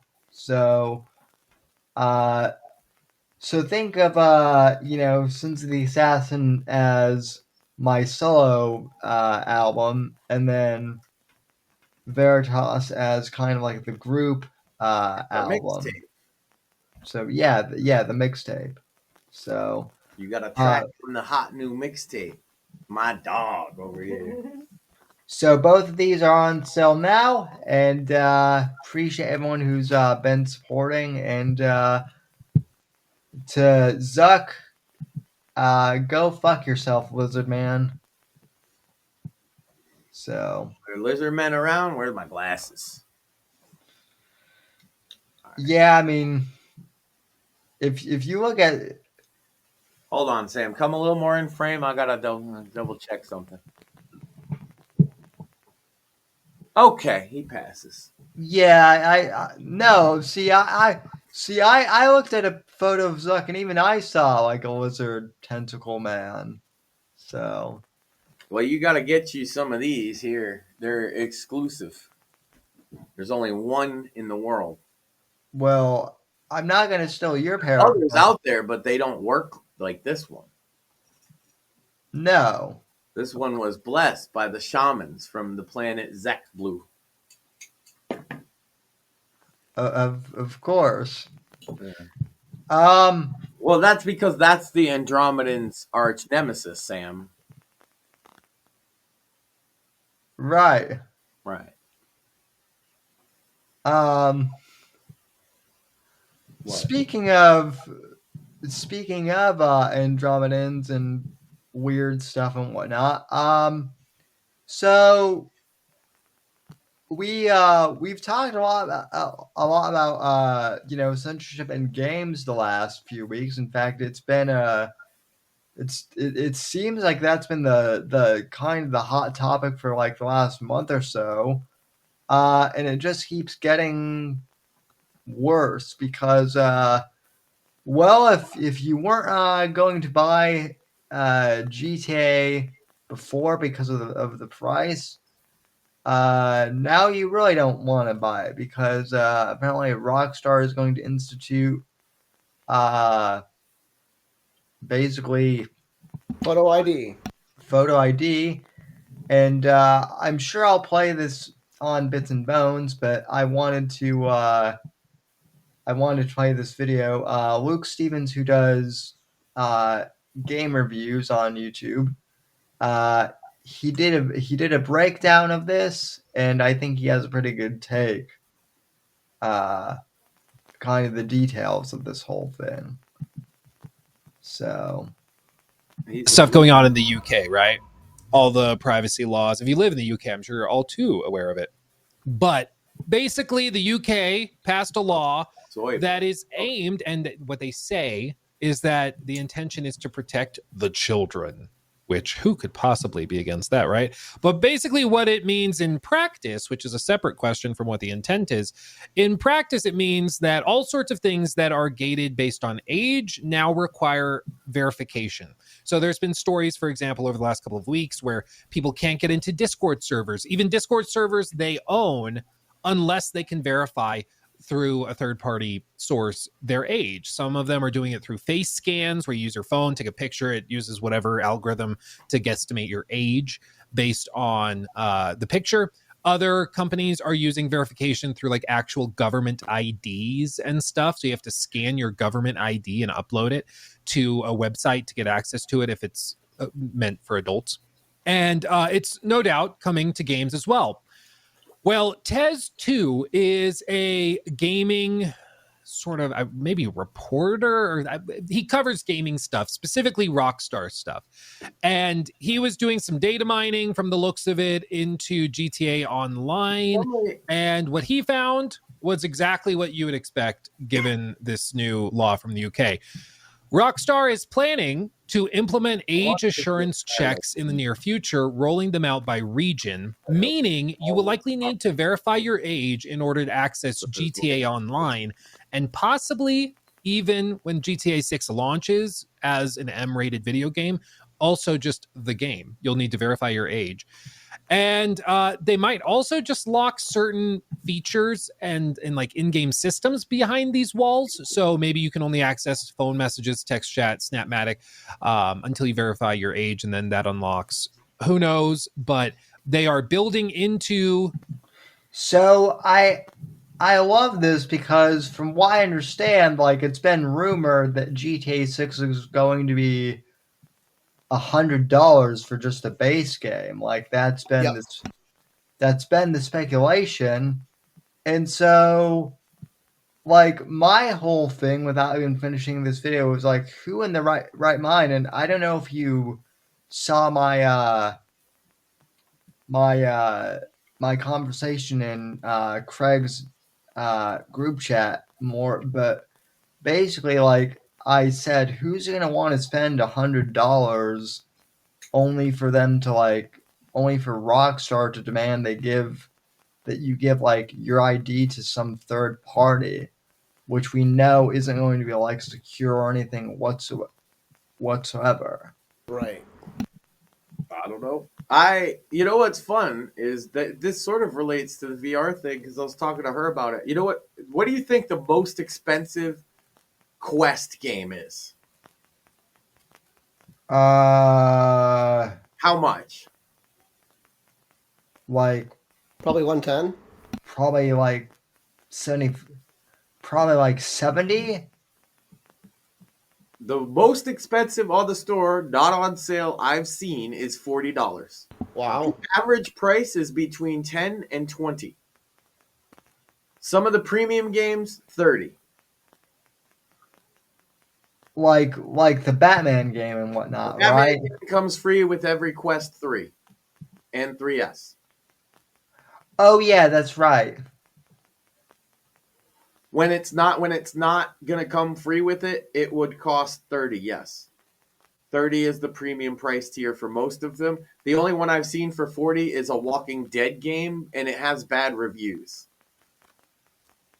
The boxing game I'm talking about was $20, and that's one of the best video games I played. This is what I mean is like VR gaming is pricing to sell, right? And also, like, they have a Game Pass. So for the monthly fee or whatever, I think it's $9, they give you like 30 games you can play and 2 free to keep forever. So, like, it's amazing how flat gaming has become so restrictive with pricing. Whereas, like, VR gaming, everybody's putting out even the premium stuff at, like, pretty cheap. Yeah. And, you know, I have more fun in a 20-minute session of VR than I do in like, if I were to say, because GTA 6 isn't out, right? But I played a lot of GTA Online, and if you gave me right now, if you said, hey, you have 30 minutes to play a video game, do you want to play your VR or do you want to play GTA Online? I'm going to say, oh, I'll play my VR. And that goes for almost any flat game at this point, honestly. I like a couple of like time waster type games like Vampire Survivors. Sure. I can sit there and zone out, but like for the most part, if I have time to game, I'm like, oh, I could have a boxing match, or I can go explore a world or something, and I have a more entertaining time for way less money. You think $100 for GTA 6, Sam? The Quest 3S that just came out is $300. And it comes with most of what I'm talking about by default. Yeah, that's like way more economic. Like if you just buy it and went and only used the meta worlds in the Batman game, you would still have infinite amount of things to do. How long could you fuck around with the worlds if you were just exploring different? My God. Like all day? Because it's like Roblox. There's infinite different ones. Some of them are hangouts. Some of them are games. We played like a firefighting thing. We've gone to concerts. We were literally like trying to hold hands in VR at the concert. It was adorable. Someone laughed at us because they thought it was cute. Some chick. I was like, I'd love to like do a podcast in, VR. They have events, and one of them is a Friday night comedy stand up, and you can schedule in, and I'm gonna do stand up. I'm gonna nice. Oh yeah, they have fight clubs for money. I'm gonna try that. Stand up. Yeah, Sam can't do stand. Well, in VR, he'll be standing up. His avatar will. Well, Mort and I do sit down comedy anyway. I'm thinking you guys in VR would be like, wait, I am way too tall. This is weird. Because your head height is going to be where you would be standing. Right. Yeah, probably. And you're not used to that perspective all the time like that. It's kind of like when it makes me short, I feel it. You know what I mean? I'm like, oh my God, I'm not tall enough. Yeah. Anyway. But I'm gonna make a late night. If you had one, then we could actually do the Whitfield Report at a late night set in VR. Would that be silly? That would be hilarious. So I'd have to make the drum set work just so I could. But yeah, $100. Fall out with your avatar because I do. Yeah. $100, and then they're gonna make you verify your ID. $100 in a photo ID for one video game that we pretty much know what's going to be in it. It's going to be more like GTA 5, only with nicer graphics and probably a bigger map, and maybe more interactive elements. Yeah. GTA 5 is a great game. A better version of GTA 5, I think, is great. When I bought GTA 5, it cost me $20. And that's because it had been old as shit by that point. Same. I'm not paying no $100 for it. If I ever see it at a price that's payable, I'll do that. Yeah, and I mean, but if they ever be microtransactions on top of that $100, you know it. Oh yeah. That's where they made all their money in GTA Online was microtransactions. Of course, there's going to be microtransactions and your ID and $100. And it's like I'm saying, they have a goddamn finance plan on these betas that you get for $20 a month. You can get one of these fucking things.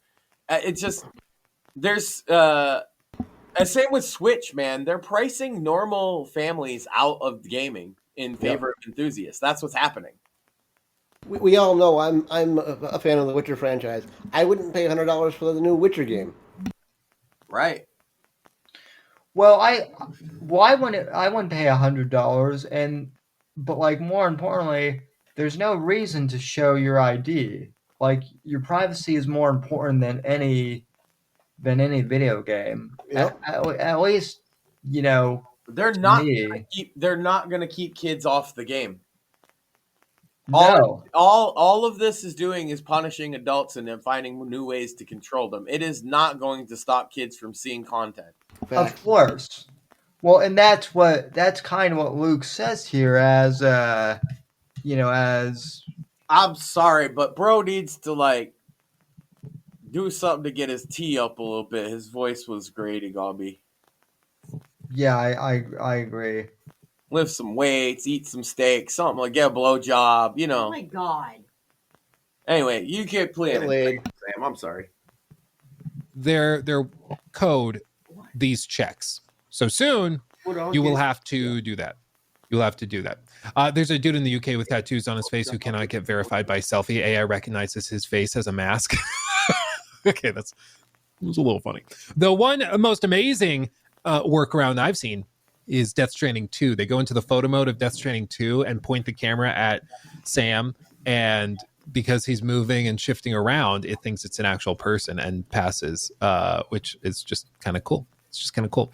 But this is only the beginning. This UK law, as far as I understand it, as somebody in the great freedom country, the law in the UK will only continue to apply to more and more things as new things release, and nobody wants to infringe upon this. So everybody's going to play by the rules. It's not Rockstar's fault. It's not anybody else's fault. It's the government's fault for passing a brain dead law, in my opinion. And this is what I said. You got to blame England. The Brits ruin everything. The only thing worse than the French is the Brits. Yeah, right. I apologize to the French. Oh God, not again. Again. No. We had to ban a French guy in a VR game on stream, Sam. It's a reference. And then I spent way too long apologizing to the French for all the awful things I never even said about them. It was a bit. That might be your best bit. Well, yeah, I mean... Well, not the part about disliking the French. That's not a bit. Fuck them. But the part about where I did the apology was a bit. You see? Oh, I'm sorry to the French. I don't actually think you're frog-sucking, weird-voiced, weird people that like cheese, wine. I'm sorry. Continue. No, you're not, Matt. Yeah, no, I mean, look, that's kind of all I wanted to play from this. They marry retarded women and then murder them. God. Fucking French people. Well, to be fair, Max, that's just one French guy, but it only takes one. It only takes one. Right? You build a skyscraper and you fucking etch your name in it, and you could build a giant statue, and you could go to the moon. Elon Musk, this applies to him. You could do all that, but you suck one dick and you're a dick sucker. Right? This is the same thing.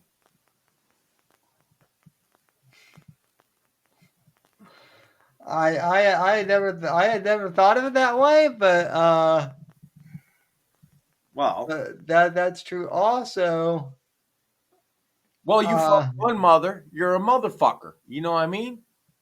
But nobody cares about a motherfucker. Now, a fatherfucker, that'd stick.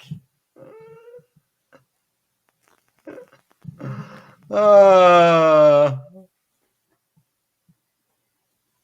I believe South Park already covered the uncle fucker. But that's a serious problem. That's kind of an epidemic, and we probably shouldn't joke about that. Oh, did you see South Park wrote themselves into a corner again? No. When don't they? They apparently decided to write Trump in as having a relationship with Satan. Yeah, they basically just made him the old Saddam Hussein character. We talked about that last week. Oh yeah, we did. Time flies. I thought there was something new. That's why I was like, what else? Oh yeah, she wanted to talk about wrestling. Oh yeah. So, if that's okay, Sam. Sure, yeah. I've got nothing else. Did you watch any SummerSlam at all? I saw clips, but Fair no. enough. How about AAA? Have you caught up on any AAA? It's free on YouTube. Yeah. What have you watched? Let's see. What did you check out? The big blow-off match between Mortheous and Alberto El Patron? No, not. But I'm gonna watch. Wow, that's a 5-star match right there, Sam. We just watched that one today. I watched it again because it was so good. Shout out to Alberto. Look, whatever he did in the past, it took me a while to understand that, maybe we should evaluate things as they are, I guess. And he'd been doing a good job down in AAA, and it seems unfortunate that they're letting him go just because WWE bought it and because American fans are cancel culture bitches. Yeah. Because Paige, the person in question that he abused, has made peace with him, has forgiven him and all of this, and he's worked really hard, and maybe we should have as much class as she does. But the fans are assholes. But no, instead he's has to put his career on the line in the match against Mortheous. You can check that one out. It's a banger of a match. Dom Mysterio showed up in AAA to an absolute roaring babyface pop. I did see a clip of that. Yep. He is going to be challenging El Hijo del Vikingo, the AAA Mega Champ, but then got added to the match Dragon Lee from NXT, and of course, Mexico's returning conquering hero, Sam, the one and only luchador of luchadors, El Grande Americano, who sang a song with the crowd in Spanish with no accent, by the way. He sang it in a Mexican dialect. And then he told them he was Mexican. He was born in Mexico. And he represents America because he went there and something. I didn't catch all of it. It was in Spanish, and my Spanish is I try. But they sang with him, Sam, and he is I know everybody. See, she didn't believe me. I was in Mexico wrestling, El Grande is a fucking hero. And then there was the Mexican crowd, and what were they doing? They were going, ay, ay, ay, ay. And now you have to believe in the power of El Grande Americano. Well, that's hilarious. I do believe in the power of El Grande Americano. That's you believe in the power of El Grande Americano, Maxine? That's no. She's surprisingly in that match. I'm going out on a limb here. You're not rooting for Dragon Lee, and you're not rooting. Although you're not a hater. El Vikingo. Not really. You are on Team Dominic Mysterio in that big main event of Triple Mania, aren't you? Yes. And that hurts you to admit because you hated the little fuck not that long ago. Yep. All of a sudden, Liv is gone. Roxanne's creeping in. She still does hate Dom, but just temporary. Just a little less. Temporary. No, she thinks he's adorable. Yeah. he's the babyface run he's on he's cute. Yeah. He's silly. He's like a little kid. And but he's also showing balls. I got a charges no. Yeah, on Raw, but what does he do in AAA? He came in God. and he kicked El Hijo del Vikingo's ass. Yeah, he did. And he said, I'm challenging you for that title. I'm the Intercontinental Champion. I want to be AAA Mega Champion. I am not from Mexico, but my family is, and I am a third-generation luchador, and I'm going to take what's mine, is basically what he said. And the crowd was like, yeah, Dom. But then Grande came out, and it's like, are you going to be a babyface against Grande in Mexico? No. That's never going to happen. That's like being against El Santo or something. So, because El Grande Americano, Sam, actually, you saw too from the AAA thing, they found footage of him at Triple Mania 2006, right? And at Triple Mania 2016. So they're like, I don't know why these Michael Cole people say El Grande Americano is Chad Gable. First of all, Chad Gable's injured. And second of all, there's footage of this guy before Chad Gable ever started wrestling. And the crowd went nuts for him then, too. So anyway, El Grande Americano is obviously going to become the AAA Mega Champion, overcoming all odds, as he always does. And, being one with his people, the people of Mexico, obviously. Then we move on to SummerSlam. Actually, no. We move on to SmackDown before SummerSlam for two reasons, Sam.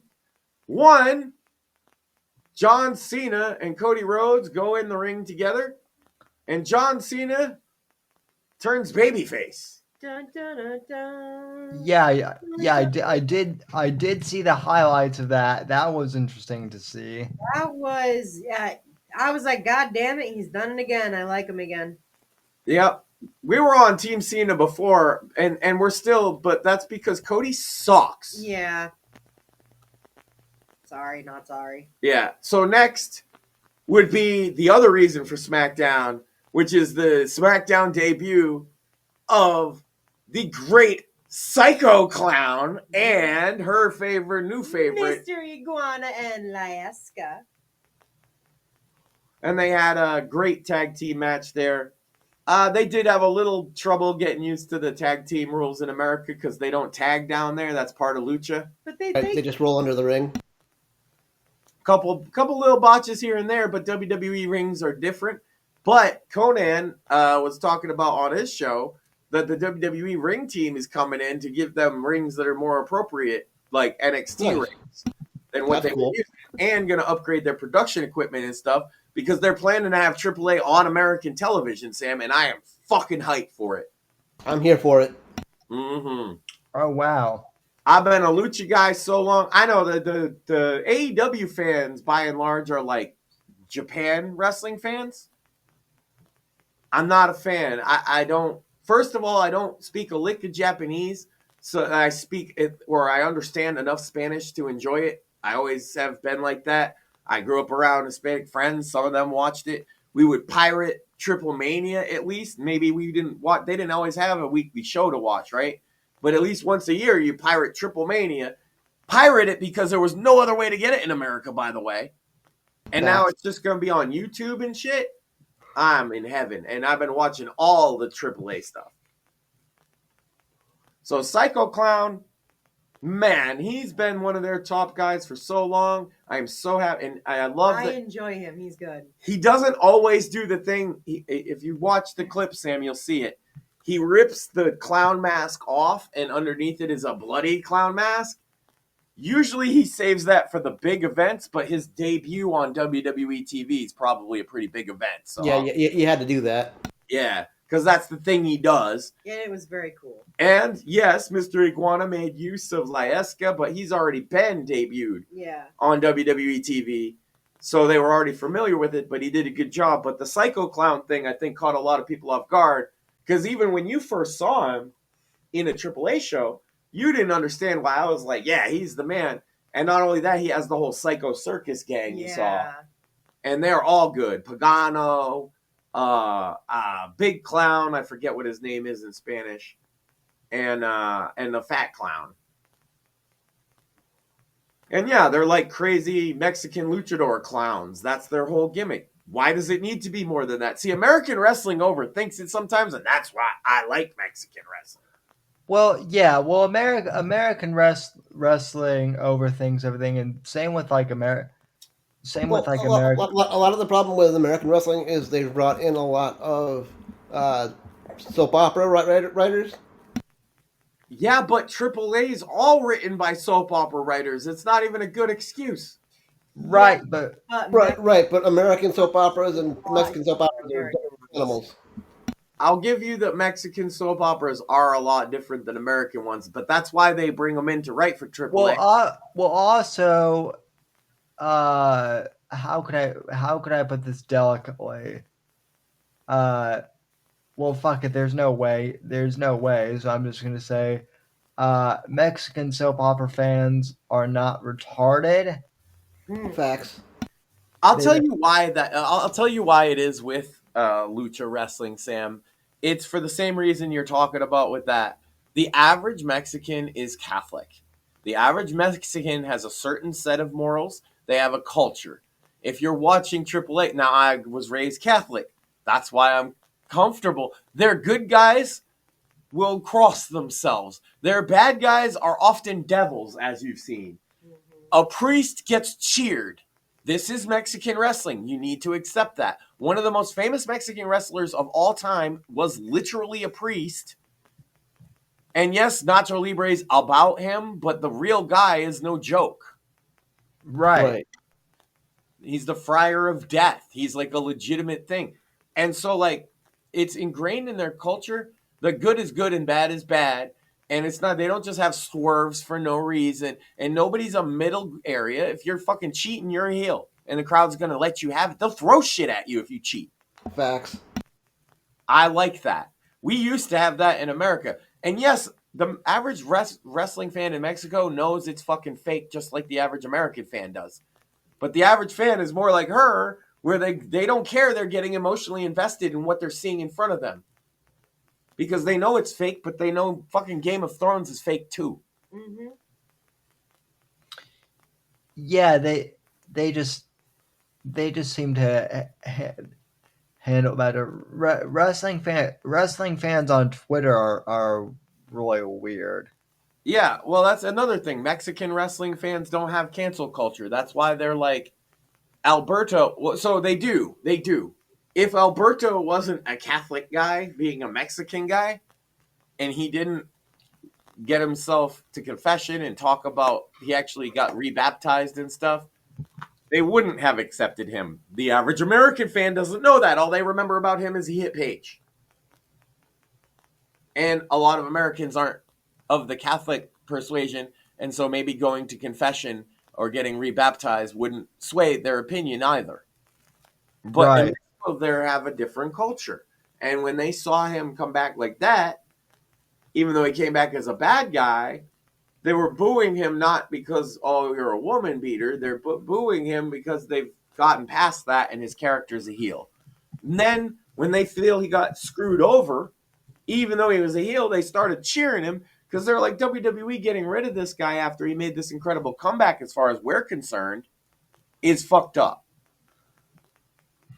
Indeed. That's how they felt about it. They let the WWE office know by booing the fuck out of the guy they wanted, Vikingo. Yep. We'll see where that goes. Conan's well aware of the situation. He's the main booker for AAA. He has a podcast with Disco Inferno. Conan knows this, but Conan's like, look, they're going to come in, they're going to evaluate talent, and they're going to make the decisions that they make. I'm not in a position to argue. And so, yes, because the average American fan lacks maybe a bit of forgiveness in their mindset, they know that, and they're like, Alberto can't come back. But then again, Brock Lesnar just came back, not to spoil the end of SummerSlam. No, we haven't even started with SummerSlam yet. Right. But I will say, that's one thing we should talk about, because we're somewhat of a political show. And that's what the politics of the wrestling world is talking about, aren't they, Sam? Well, yeah, I was gonna say it wouldn't matter it wouldn't matter anyway, Max, because all I saw on my Twitter feed was basically, oh my God, Brock Lesnar. Dude, I almost jumped out of my chair for real, because I did not expect that, and I'm a huge Brock Lesnar fan. Let me tell you, cancel bros. Brock Lesnar. Here's my. I'm gonna stop it real quick, Max. One thing I'm gonna say right off the bat: if you had an issue with Brock Lesnar coming back, you should have had an issue with Cardi B, who was an admitted robber and rapist of men. I get you. I know your angle usually is like, look at like the what about them, and I didn't even think of that. But my angle is even simpler. Brock Lesnar didn't do anything. Right, that too. He's not accused of doing anything. Whereas Cardi actually did and admitted it. What is Brock Lesnar accused of? We went over this, Sam. Brock Lesnar is accused of Vince tried to get him to sleep with this woman, Janelle Grant, as part of his contract. Now, for a while, Sam, remember we thought that the woman was a young, attractive woman? Right. Remember we saw who Janelle Grant was? Yeah, not at Brock all. Lesnar, when she was like, I'm going to come over and fuck you right now, he said, I'm too drunk. Let me tell you something, Sam.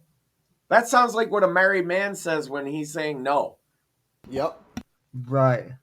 He didn't cheat on his wife. He didn't prostitute nobody. He's not pimping. He has no Diddy accusations. He is accused of rejecting the opportunity to cheat on his wife for a career advancement. Brock Lesnar did nothing wrong. Prove otherwise. I agree.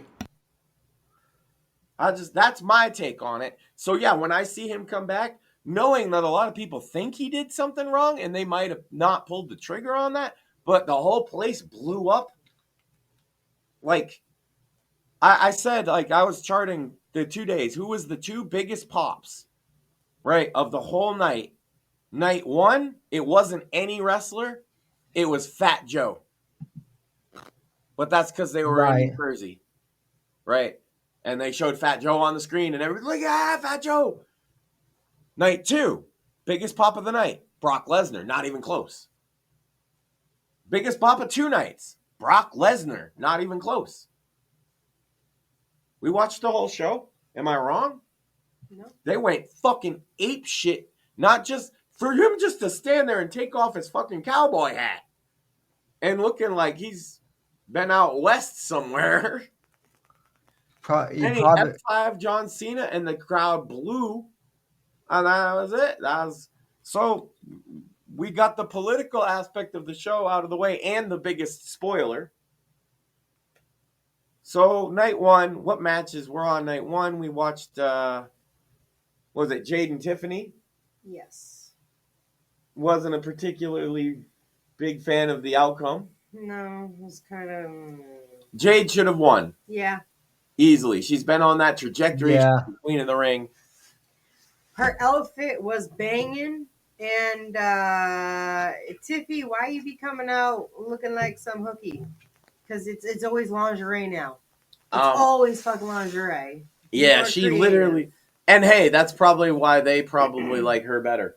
But Jade is like, dude, she's like, as an athletic person, been around athletes my whole life, it's hard not to appreciate that she has like the freaky Brock Lesnar-esque genetics. Mm-hmm. She's tall. She's built like a brick shit house. Every ounce of her is muscle. It would be challenging to guess accurately what her percentage of body fat is, but it's got to be the lowest in WWE. Less than 5%. Yeah, well, way less. Like I was thinking 4. Yeah, I go like 2 or 3 probably. And like there's some other really stacked women like that. Like Rhea's probably right around 5% herself. Charlotte's right around like 3 or 4%. Mm-hmm. But Jade's taller than all of them and packing more muscle. Facts. Just from a pure like, damn, that bitch would fuck me up perspective, I'd be most scared of Jade Cargill. Absolutely. Of any woman in WWE. Oh yeah.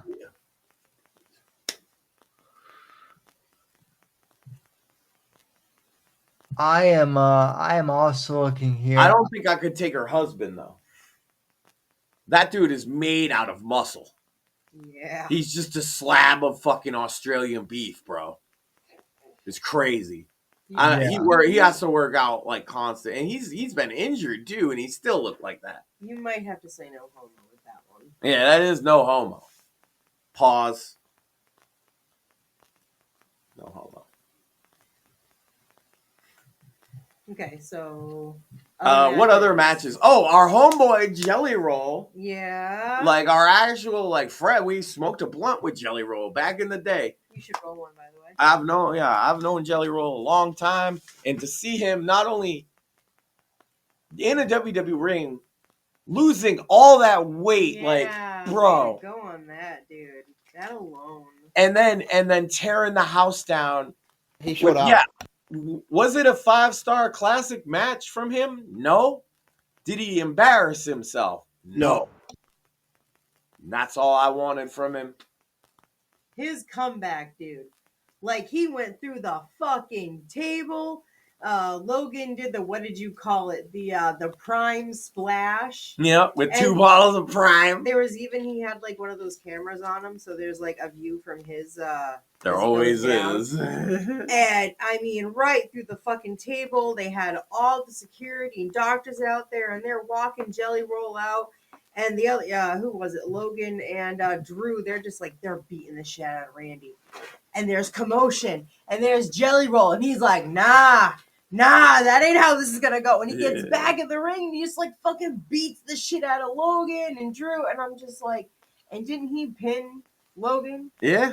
And I was just like, yeah, Jelly Roll. Like, I was like, oh my God, it was a good match. I was excited for that one. And Jelly Roll was awesome. Big homie pulled it off. He as I understand now, they kept it under wraps, but he basically moved into the performance center for the last like 3 months for this. That's why he lost so much weight so fast. That's why he was there every day. He made sure to take it seriously. And I know for a fact he's been a wrestling fan as long as I've known him. So to basically main event SummerSlam for him,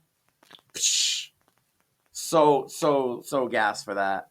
And then of course we had the main event, Gunther and CM Punk that night. Good match.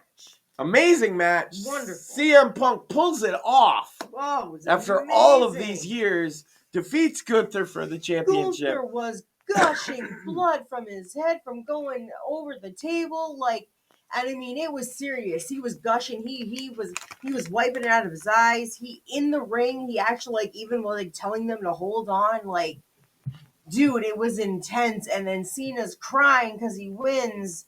Punk. Punk. My bad. Punk's crying because he wins. And then what the fuck happens? Burn it down. Fucking Rollins comes out. And he's on crutches.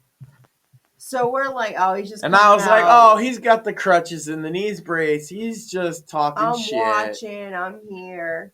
Go ahead. Tell him what happened. And then he drops the crutches, and I was like, uh-oh. Punk's fucked. And then he took the knee brace off. Dramatically. And then he took the suitcase, runs to the ring, and beats the shit out of Punk with the case and everything. Poor Jessica is like... Yeah. Senior official Jessica Carr, who is by far my favorite referee currently. Referee Jessica is wonderful. And then he hands in the case, and you can tell by the look on her face she doesn't want to do it. She says no. She shook her head no. But she had to. Cashes it in, and what do you know? 1, 2, 3. Boo.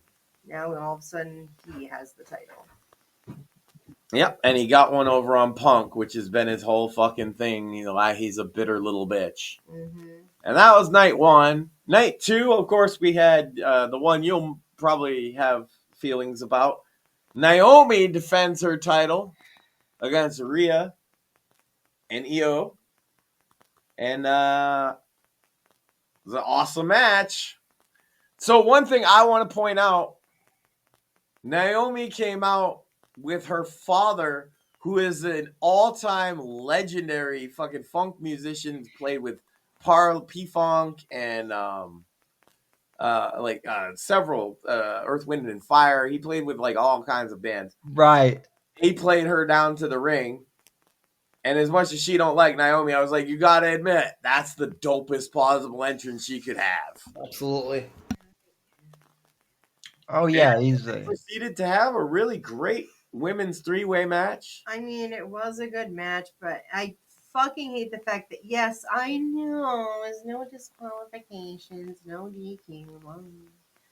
But she fucking grabbed Rhea's tights for that pin. Mm-hmm. Rhea had it. And that fucking bitch came and cheated because that's what she does, even though it wasn't chicken. I wasn't happy with how that ended. We had another one, a women's match that you were into, which was Lyra Valkyria challenging Becky Lynch. And was it a street fight? It was no holds. It was a violent match. Yeah, it was violent. It was a very violent match between these two Irish frauds. They used a crowbar. Yeah. They used a crowbar. A lot. Kendo sticks. Handcuffs. Zip tie. Yeah, the zip tie. Becky zip tied Lyra's hands together for a lot of the match. And dude, Lyra was still fucking kicking ass. Yeah. And so the two Irish bitches beat the shit out of each other until it had to end. Fucking Bailey gets involved, stops Becky from hitting Lyra with the crowbar, and then shit just goes downhill from that because Lyra gets back in the ring with Becky. She's getting it. She's kicking ass. She's about to fucking pin this bitch. You know it's happening.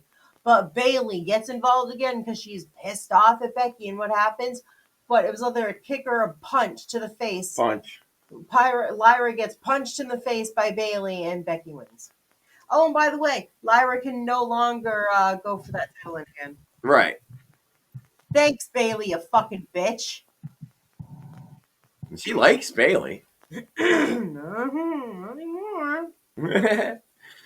And fucking keep your nose out of other people's fucking business. Dom Mysterio, my homeboy, defended against AJ Styles after having a doctor's note for a prolonged period of time successfully, which is quite an accomplishment that he beat AJ Styles completely clean. Yeah. So that was fun. A crowd was behind him, even though maybe they shouldn't be. That's fun too. And of course, we had the main event. John Cena defends against Cody Rhodes. A freshly baby-faced John Cena. Oh, wait. Charlotte and Alexa versus Raquel. Oh, right. That was like the first Roxanne.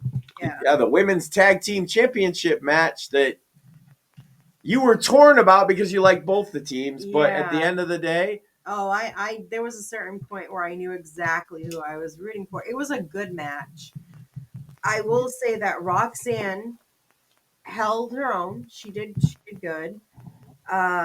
Both Charlotte and Alexa sacrificed themselves or, for each other, helped each other out. And in the end, Roxanne's going to be in big trouble because Alexa pinned her, and Alexa and Charlotte are now the women tag team champions. And I geeked the fuck out. Because if that is not the best, most perfect big sister, little sister fucking team there is, and the most opposites, because Alexa's totally goth, princess, punk, and Charlotte's just the fucking queen. And she's a flair. It's just so perfect, and I'm so happy. And Liv, girl, I know I hate you with a burning passion, but girl, you gotta come back and kick Roxanne's ass, and kick her and her chicken nuggets to the curb. You are the queen and chicken nuggies. Fucking tendies. I'm sorry. That's right. She won Dom over with tendies. She can't let these nuggies beat her. Not only that, she lost your titles. Everybody, guys, you're both men. Tendies or nuggets? Tendies. Yeah. Sam? Tendies. Right. Exactly. So Liv needs to come back and kick Roxanne to the curb, and Raquel needs a stern talking to. I mean, that's why Rhea lost Dom in the first place, is because of tendies. You know what's pissing me off about this whole thing? I'm starting to like Liv, because she's going through the same exact fucking thing that Rhea went through. And now I'm sitting there going, oh my God, the same thing. Roxanne's moving and on Liv, and Flynn's moving. Oh my God, it's happening, and I'm rooting for Liv, and I'm rooting for Dom, and oh God, it's happening all over again. It's a cycle. Yep, it's called wrestling. I love it.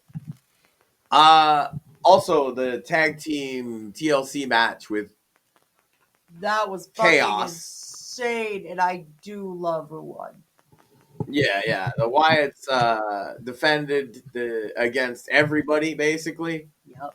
And there was just so many crazy car crash moments in that match. That chick went through the ladder. Yep. Just straight through.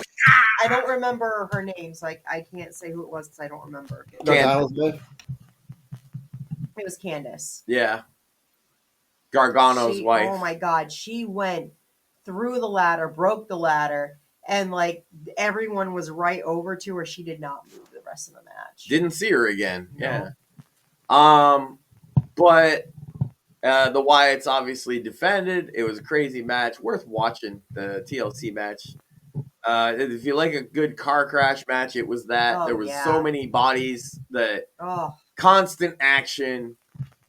And then the only one I can think of is the main event, obviously, which is Cena, Cody Rhodes for the Universal Championship.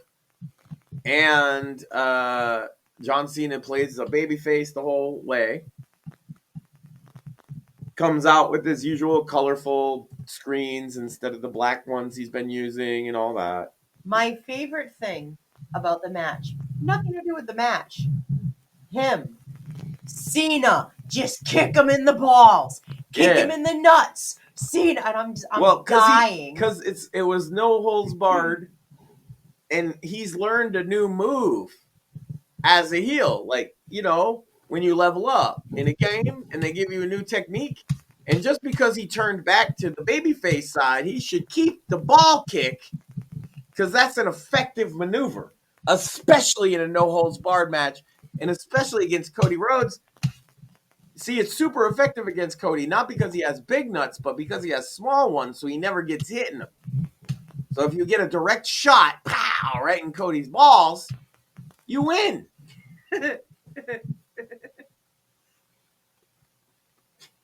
But he didn't. He wouldn't kick him in the nuts. And so, after a long match, Cody wins. It was a good match. And then Brock Lesnar, as I said, comes out as John Cena's like in the ring. And gave him the F5? And gave him an F5, and that was SummerSlam in a nutshell. It was a very fun show. Even though we were both very upset at separate times. Yeah, we both didn't like Punk getting cashed in on. You were super pissed about that one, though. And I was very upset about Rhea once again fucking losing a shot at that title. I was just a little disappointed that Jay didn't win because of the trajectory that she's been on. I get that they like Tiffy. That's what it is. They like her as champion, but I think it's like they kind of wrote themselves in a corner with that because one of them had to win. Because I think they want Jade as champion too. But it is what it is. I don't know. That was our little review of SummerSlam. We figured we fill up some time of the show for you, Sam. I think. You want to box me? I think Max is We'll go 12 rounds, bare knuckle. Oh, you back?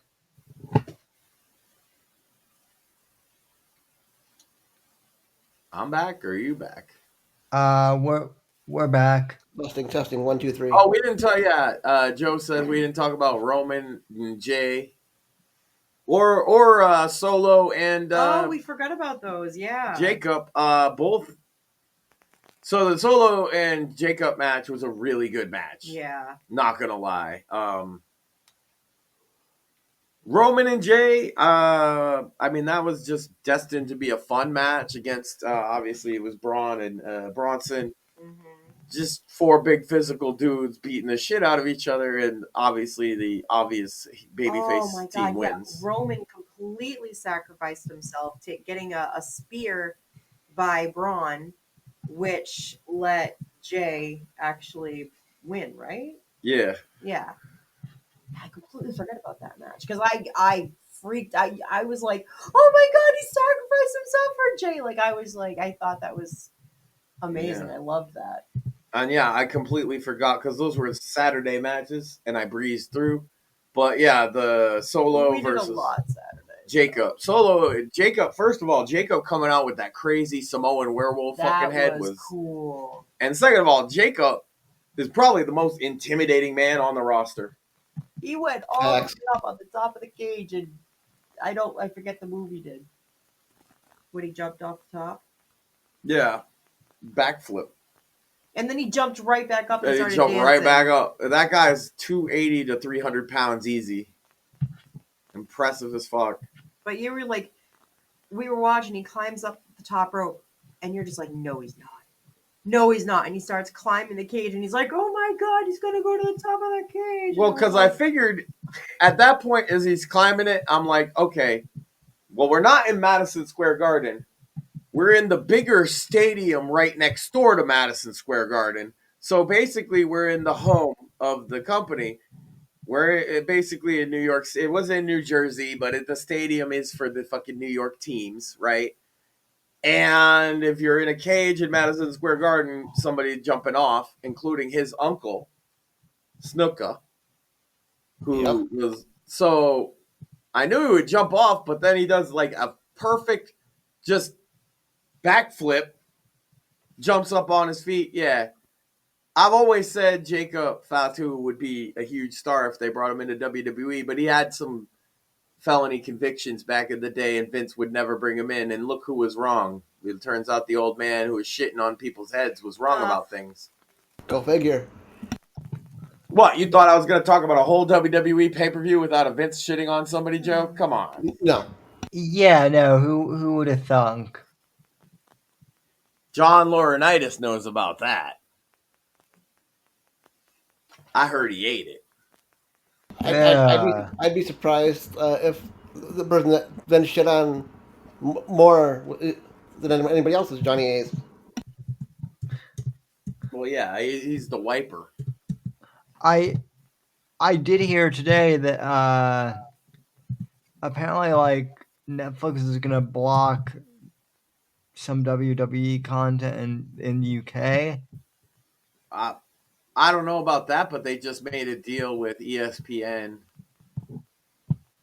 So their pay-per-views are going to be on the ESPN $30 service from starting next year. Nice. Yeah, no, that sucks. I ain't paying $30 just to watch fucking... We already have Peacock as part of our thing, and Netflix, right? Right. Yeah. Paying for the sports that you're gonna watch. I don't really watch $30 fucking dollars for pay-per-views. I'll just skip them. Yep. Or sell the high seas. WWE executives or TKO or whoever brokered that deal. That's a bonehead move. Peacock, or they should have doubled down on Netflix. Now with Netflix having these big boxing events and shit, Netflix reaches the most. And by the way, their pay-per-views are still going to be on Netflix for the rest of the world. That's fucked. Right. Well, no, because I saw friend of show Craig was like tweeting out today that people are going to be buying VPNs like crazy now. Yeah, I was saying I'd just get a VPN and I already have Netflix, so I could just watch their. And I told her, I was like, oh, and I can watch the weekly AAA show like live because I'll just say I'm in Mexico. And then if anybody asks me, and I'll just say, ¿Qué? No habla. Sí, señor. Sí, señor. La cucaracha. And they'll believe me. See? I mean, ask for a Mexican. There's tons of 6'5", blue-eyed Mexican white guys. Well, I mean, you're one of those white Mexicans, Max, just like George Zimmerman. So of course you'll pass. No habla. Laranga. What else we got, Sam? You're stupid. Well, I just figured out to pin the Amazon link to the Kick chat, which is pretty awesome. So also, I think we were supposed to have like a caller, but I doubt this person is still up. So Caller Mersh? No. Why would I ever want to talk to caller Mersh? Well, I don't know. Who else is a famous caller? Well, caller Shmuley. Oh yeah, I sent him the link. This last time was my fault. This time, I sent it early. I sent him messages. If he's not here, I'm gonna go back and I'm gonna check my messages, and he's gonna be like, "Oh, how do I do it?" or something, and I'm gonna be like, "Look, bitch, I don't know, but it's your fault this time." Well, Man, brother, dude. Well, I just want the audience to know that I have talked to Shmuley this week, so none of this. Sam won't return my phone calls or texts this week, or this month. Shmuley's been going places, man. I'm not even like doing Pause. a bit. No homo. A bit. Well, obviously no homo. I'm just following the rules. We had to pause to appreciate the no homo. Mm-hmm. What places is he going? To the moon. The moon. Mortheous is already there. That's my job. Well, it's an expression. He's taking over the world, Max. Shmuley is. Oh, cool. Like Brainiac in like issue 113 of Superman. Yeah. Cool. No, exact like that too. I can see that. He's kind of like Brainiac. Well, he's a soulless being who spreads his consciousness to others. Well, what's happened is he's sucked all the data dry from Kurt Doolittle in the institute, and so now he's going to like no homo. My God. Well, I don't know the way Shmuley talks about Kurt Doolittle. Sometimes I have to wonder. Oh my God. Anyway, yeah, he was supposed to show up, but I'm gonna yell at him. I'm going to be street. Oh, we're dead. We're gone. The show's over. No, over. We're still here. You're gonna be freaking out when you get back, aren't you? Oh, should I? Yeah. Okay.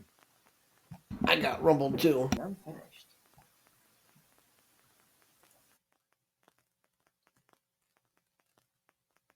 There he goes. Okay, and Got me, Sam. They got me. They was Andromeda's the door.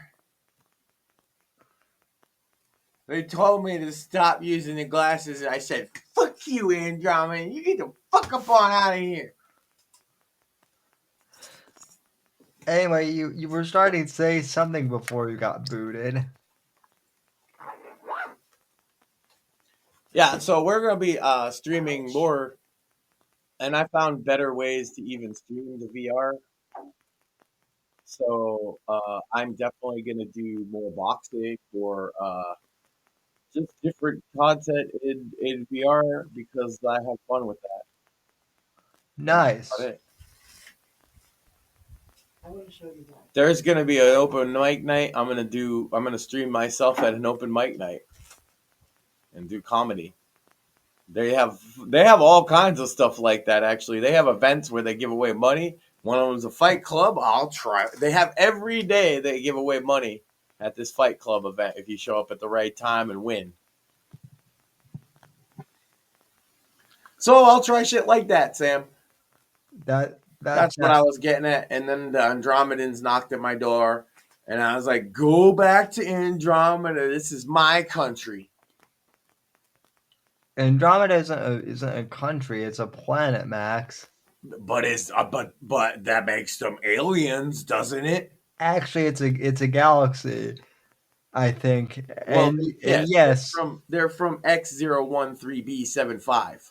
And well, yes, they are aliens, and they're illegal aliens. So ICE is Right. going to, so ICE is going to deport them.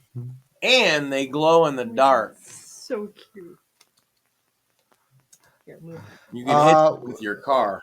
Yeah, yeah. They glow in the dark. So that's it. Yeah. So what else we got? Rest in peace, Frania. Well, rest in peace, Terry Davis. On that note, well, that's just a sad note. You're right. Well, we gotta take the tile. As far as like, better. Do you want to see my finished project? Sure. Yeah, let's. So I made this. This is for Penn and her family. Mm-hmm. It started out as I was just doing a scarf, and it was kind of like inspired like Harry Potter, Hufflepuff, and I even for the first time made letters. It's supposed to be an H, so for either Hufflepuff or Hogwarts, whatever they want to do, or that one Yay song. Ah. And then I made this little one for their daughter. Oh, there's daughter. Another H. See what I mean? This is for their daughter. And yet another little H.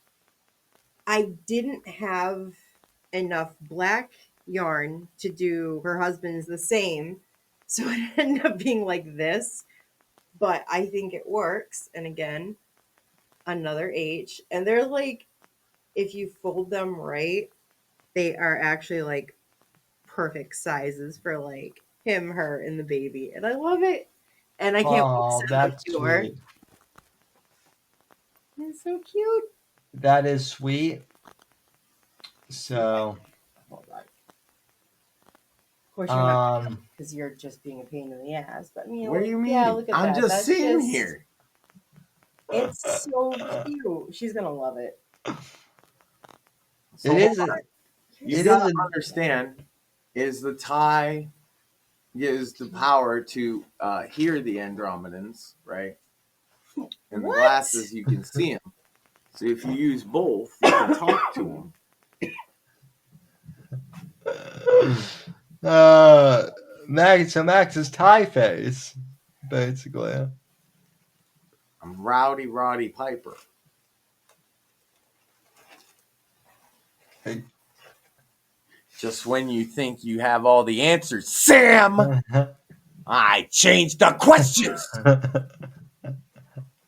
Well, that is how schizophrenia works.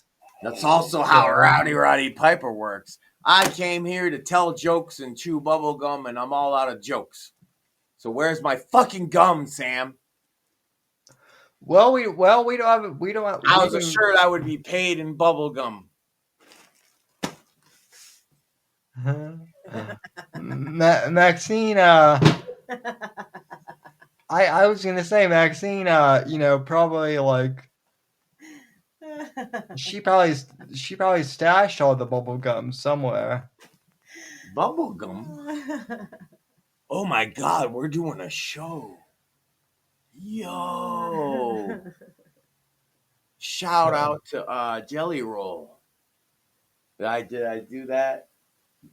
Yeah, you did a Jelly Roll shout out. Okay, shout out to Boston Cream Donuts. Ooh, yeah. That is an epic shout out. I have just learned of a travesty. A travesty? Yes. So Penn and her husband, they're talking about Halloween costumes. Now, obviously, this is going to be a family Halloween costume. He will dress up as something. She and the baby, it's all going to match. She got mad because she told him that he should dress up as Salt. She should dress up as Pepper. And the baby should dress up as Paprika. And he didn't get it. Why would the baby be Paprika? Wouldn't it be like that mix of salt and pepper? Or like a little pepper? Because of Mr. Salt and Mrs. Pepper, and they had Paprika on Blue's Clues. Blue's Clues? You think I watched Blue's Clues? Well, no, but you should just know that. Why should I know that? Because I have certainly talked about it, and I had the little collectible toys. Oh, because you talked about a child show from after I was a child. So I should know all about it. Yes. You should know all about the Zoobly Zoos, too. I don't... What the fuck Look it up. It's a great show from when I was a child. All right, so tell me about the lore behind G.I. Joe. I'll wait. Oh, that I don't know. I wasn't really into that cartoon. Right, because it came before your fucking time. I did watch some of it. I just didn't like it. No, you didn't. Yes, I did.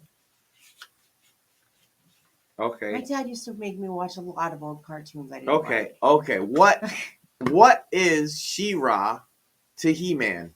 She-Ra is his sister. Okay. Let me see here. I watched the one a lot. The tiger. Oh, fuck. What was it? I even know what it was. They all looked like tigers and stuff like that. Thundercats. Thank you. Yes, I used to watch Thundercats a lot. Nah, that's too furry for me. I always was like, I don't know about that. They got like the chick looking like a cat. That's two things I don't want to mix. Did I put tobacco, please? No. You're gonna have to. Of course, furry culture had to ruin that for everyone. I didn't like any of that weeb shit really either. Like Dragon Ball was okay. Oh. But then they'll show me like there's a couple others. I like the action, but I don't really follow what the fuck is going on in anime. You watched Bleach. Yeah, like Bleach. But that's the problem is it got so weird after like 20 episodes that I was just like, I'm done. Let's see. For me, obviously it was Sailor Moon. Like, duh. I was really into Inuyasha. Black Butler. My God, do I love Black Butler. And I can't remember the name of it, but there's one where this guy like sees ghosts and stuff. It's a good one. There was one, I got a DVD somehow. Like, I used to buy a lot of like weird DVDs and they'd give me like another one at the store. And a lot of it was music ones and they'd give me some anime ones. So there's some I watched that weren't awful, like Bastard. Bastard was pretty cool. The guy like rips his heart out to give it to his love or whatever. Aww. It's fucking crazy. And what's the other one that was really cool? Big O. And no, it's not a pornography. I know that it sounds that way. So it's not hentai. It's a giant fighting robot, of course, because it's anime. But like the guy that runs the robot is basically Batman, so it's like having Batman combined with a giant fighting robot, and that was pretty cool. Yeah, that is pretty cool. Movies. My favorite anime movie is Princess Mononoke. You and every other person. Mine is clearly, obviously, Akira, and nothing lives up to Akira since then, so I don't watch that crap. Mine would also probably be like basic as fuck, but Ghost in the Shell. The anime, not the weird live action. You see? Do you see what happens? The only anime I've ever been able to get into was Death Note. So, but yeah. Anyway, so live streaming for Max and Maxine this weekend with VR. Yeah. I'm thinking maybe if we can do it, maybe seeing if I can do Half-Life Alyx. Yeah. We got Half-Life Ooh. Alyx. Scared for it, but I'll do it. A lot of the VR games that are like properties you would know though suck. Like the best VR games are other things. So it's better to just instead of being like, oh, we'll play this game. It's better for us to play a bunch of fucking things that we find fun because there's so much. And one thing I will do for sure is if anybody does have a headset and has boxing underdogs, I'll fight you. But that's going to be a very small subset of the people who watch this show, I'm sure. Dude, I'd even be willing to do those like synth rider battles with someone. Yeah, we're pretty good at the dance game. Yeah. I'm a disco legend, Sam. And dude, if y'all want to, Sam, you gotta get one. And Mort, y'all, that's it. That's it. Right. We all gotta get one so that we can all do bowling together. Ooh, I would definitely.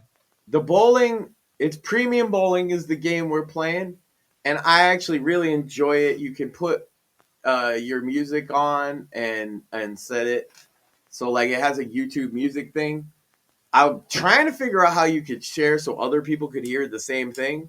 But either way, you can put your music on, and it's like you've got your own little private bowling out. But I even play in the public lanes, like just trying to beat my own score, and other people are bowling next to me. Everybody's chill. I've made friends. Yeah, I play a good amount of the bowling game. Well, that does sound pretty cool. It keeps track of each day. You could try and top your best set of 3 10 frames, right? A series. It keeps track of your best 10 set, and it keeps track of your best series each day. And there's a leaderboard.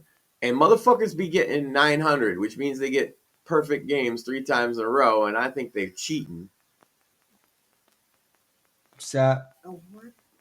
But either way, it's fun to compete against yourself. That's what a lot of these things boil down to. They can be super physical, too. The boxing, I'm telling you, is the most physical video game I've ever played, and next to real fighting is the most physical thing. The closest thing possible. I fought a lot. I fought a lot of boxing, Sam, in these games. It's not a coincidence I'm really good at it. Probably not. The skills translate. No, especially Thrill of the Fight and Boxing Underdogs, because they're simulation games, and so if you know if you know how to throw a punch, and they keep track of how hard you're punching, and I punch pretty hard till I get tired in the 3rd round or so. So, I kind of wanted to bring something up. Oh no! Does we have time, Sam? We do. However, I do want to give Mort a chance. Mort's been waiting patiently to promote Bits and Bones. Yeah, Bits and Bones on Friday night. We'll talk a little bit more about what we did last week, and also talk about PlayStation having their first-party games go non-exclusive. Yeah. Interesting. I told you if I got back in time, I would show up this week to talk about the VR thing, but I might come in just to talk about the pricing thing. Because I think for the Bits and Bones audience specifically, if we're talking gaming, you guys didn't know how much lower VR game pricing is, did you? Right. You assumed it would be more expensive or at least equal. Right, yeah. I think that's an interesting point.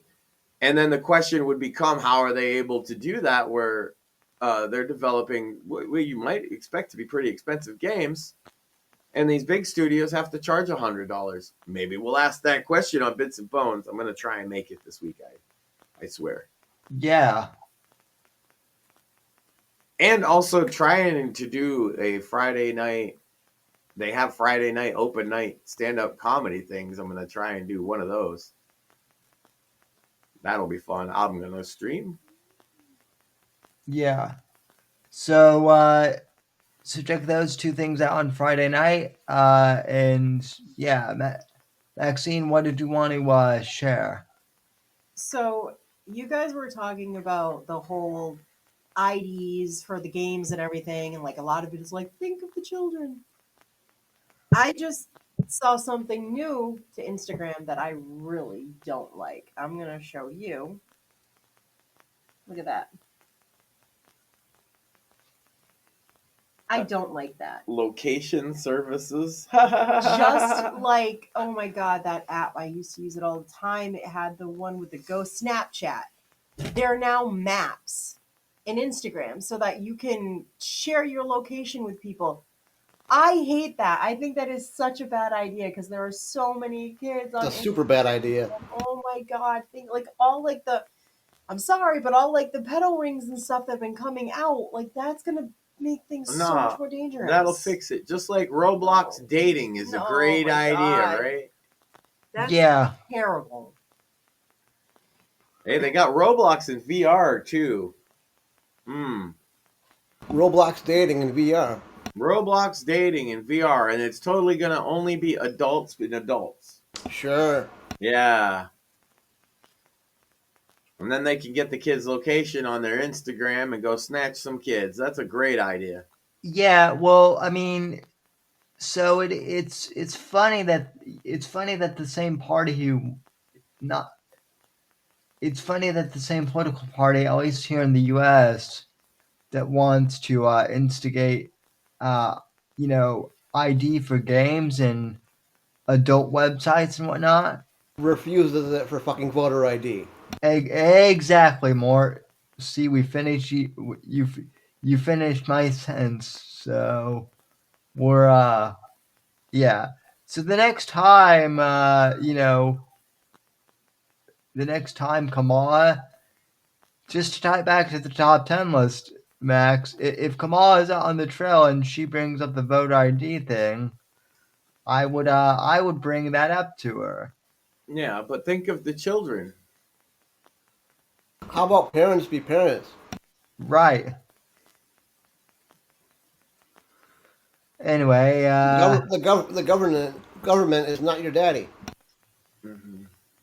Well, I mean, for a certain percentage of the population, though, they are more, and I think that might be part of the problem that we're encountering here.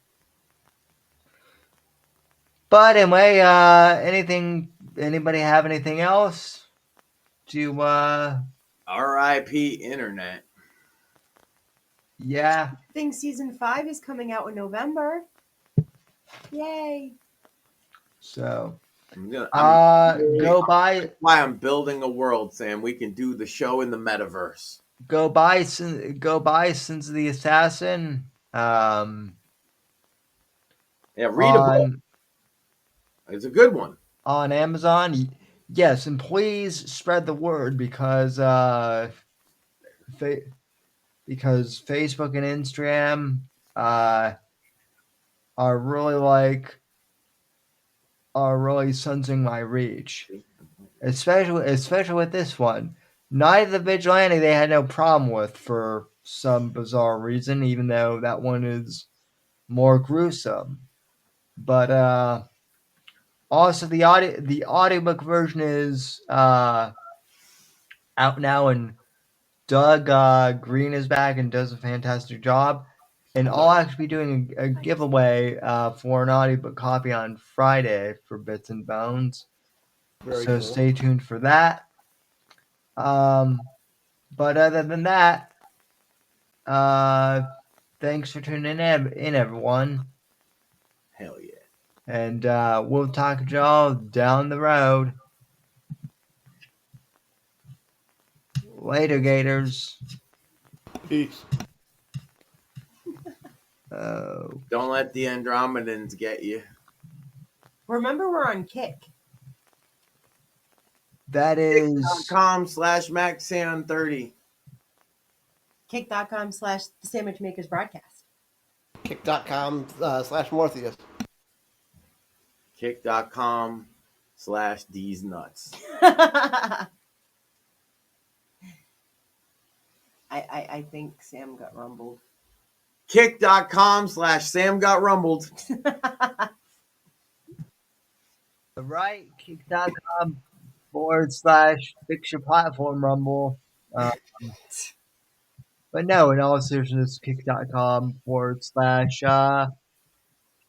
Whitfield Report. Thanks for tuning in, and we'll talk at y'all down the road. The right to offend is not some pesky little part of freedom of speech that we have to put up with. It is the heart and soul and lungs of freedom of speech.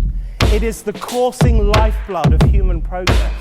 It is the instigator of liberty and modernity and science and understanding. What a laughing stock today's student leaders are, that they can so casually dismiss the right to be offensive without realizing that their lovely, enlightened lives are the gift of individuals who gave offense. Offensiveness is not just something we have to begrudgingly accept. Offensiveness is the motor of human progress. Thank you for watching the Whitfield Report live on the Right to Offend Media Network. Make sure to check out Sam's books on Amazon, Audible, and Kindle. You can follow Sam on X at SamW_NGC and the Right to Offend Media Network at RTOMedia. Like, comment, subscribe, and share with your friends.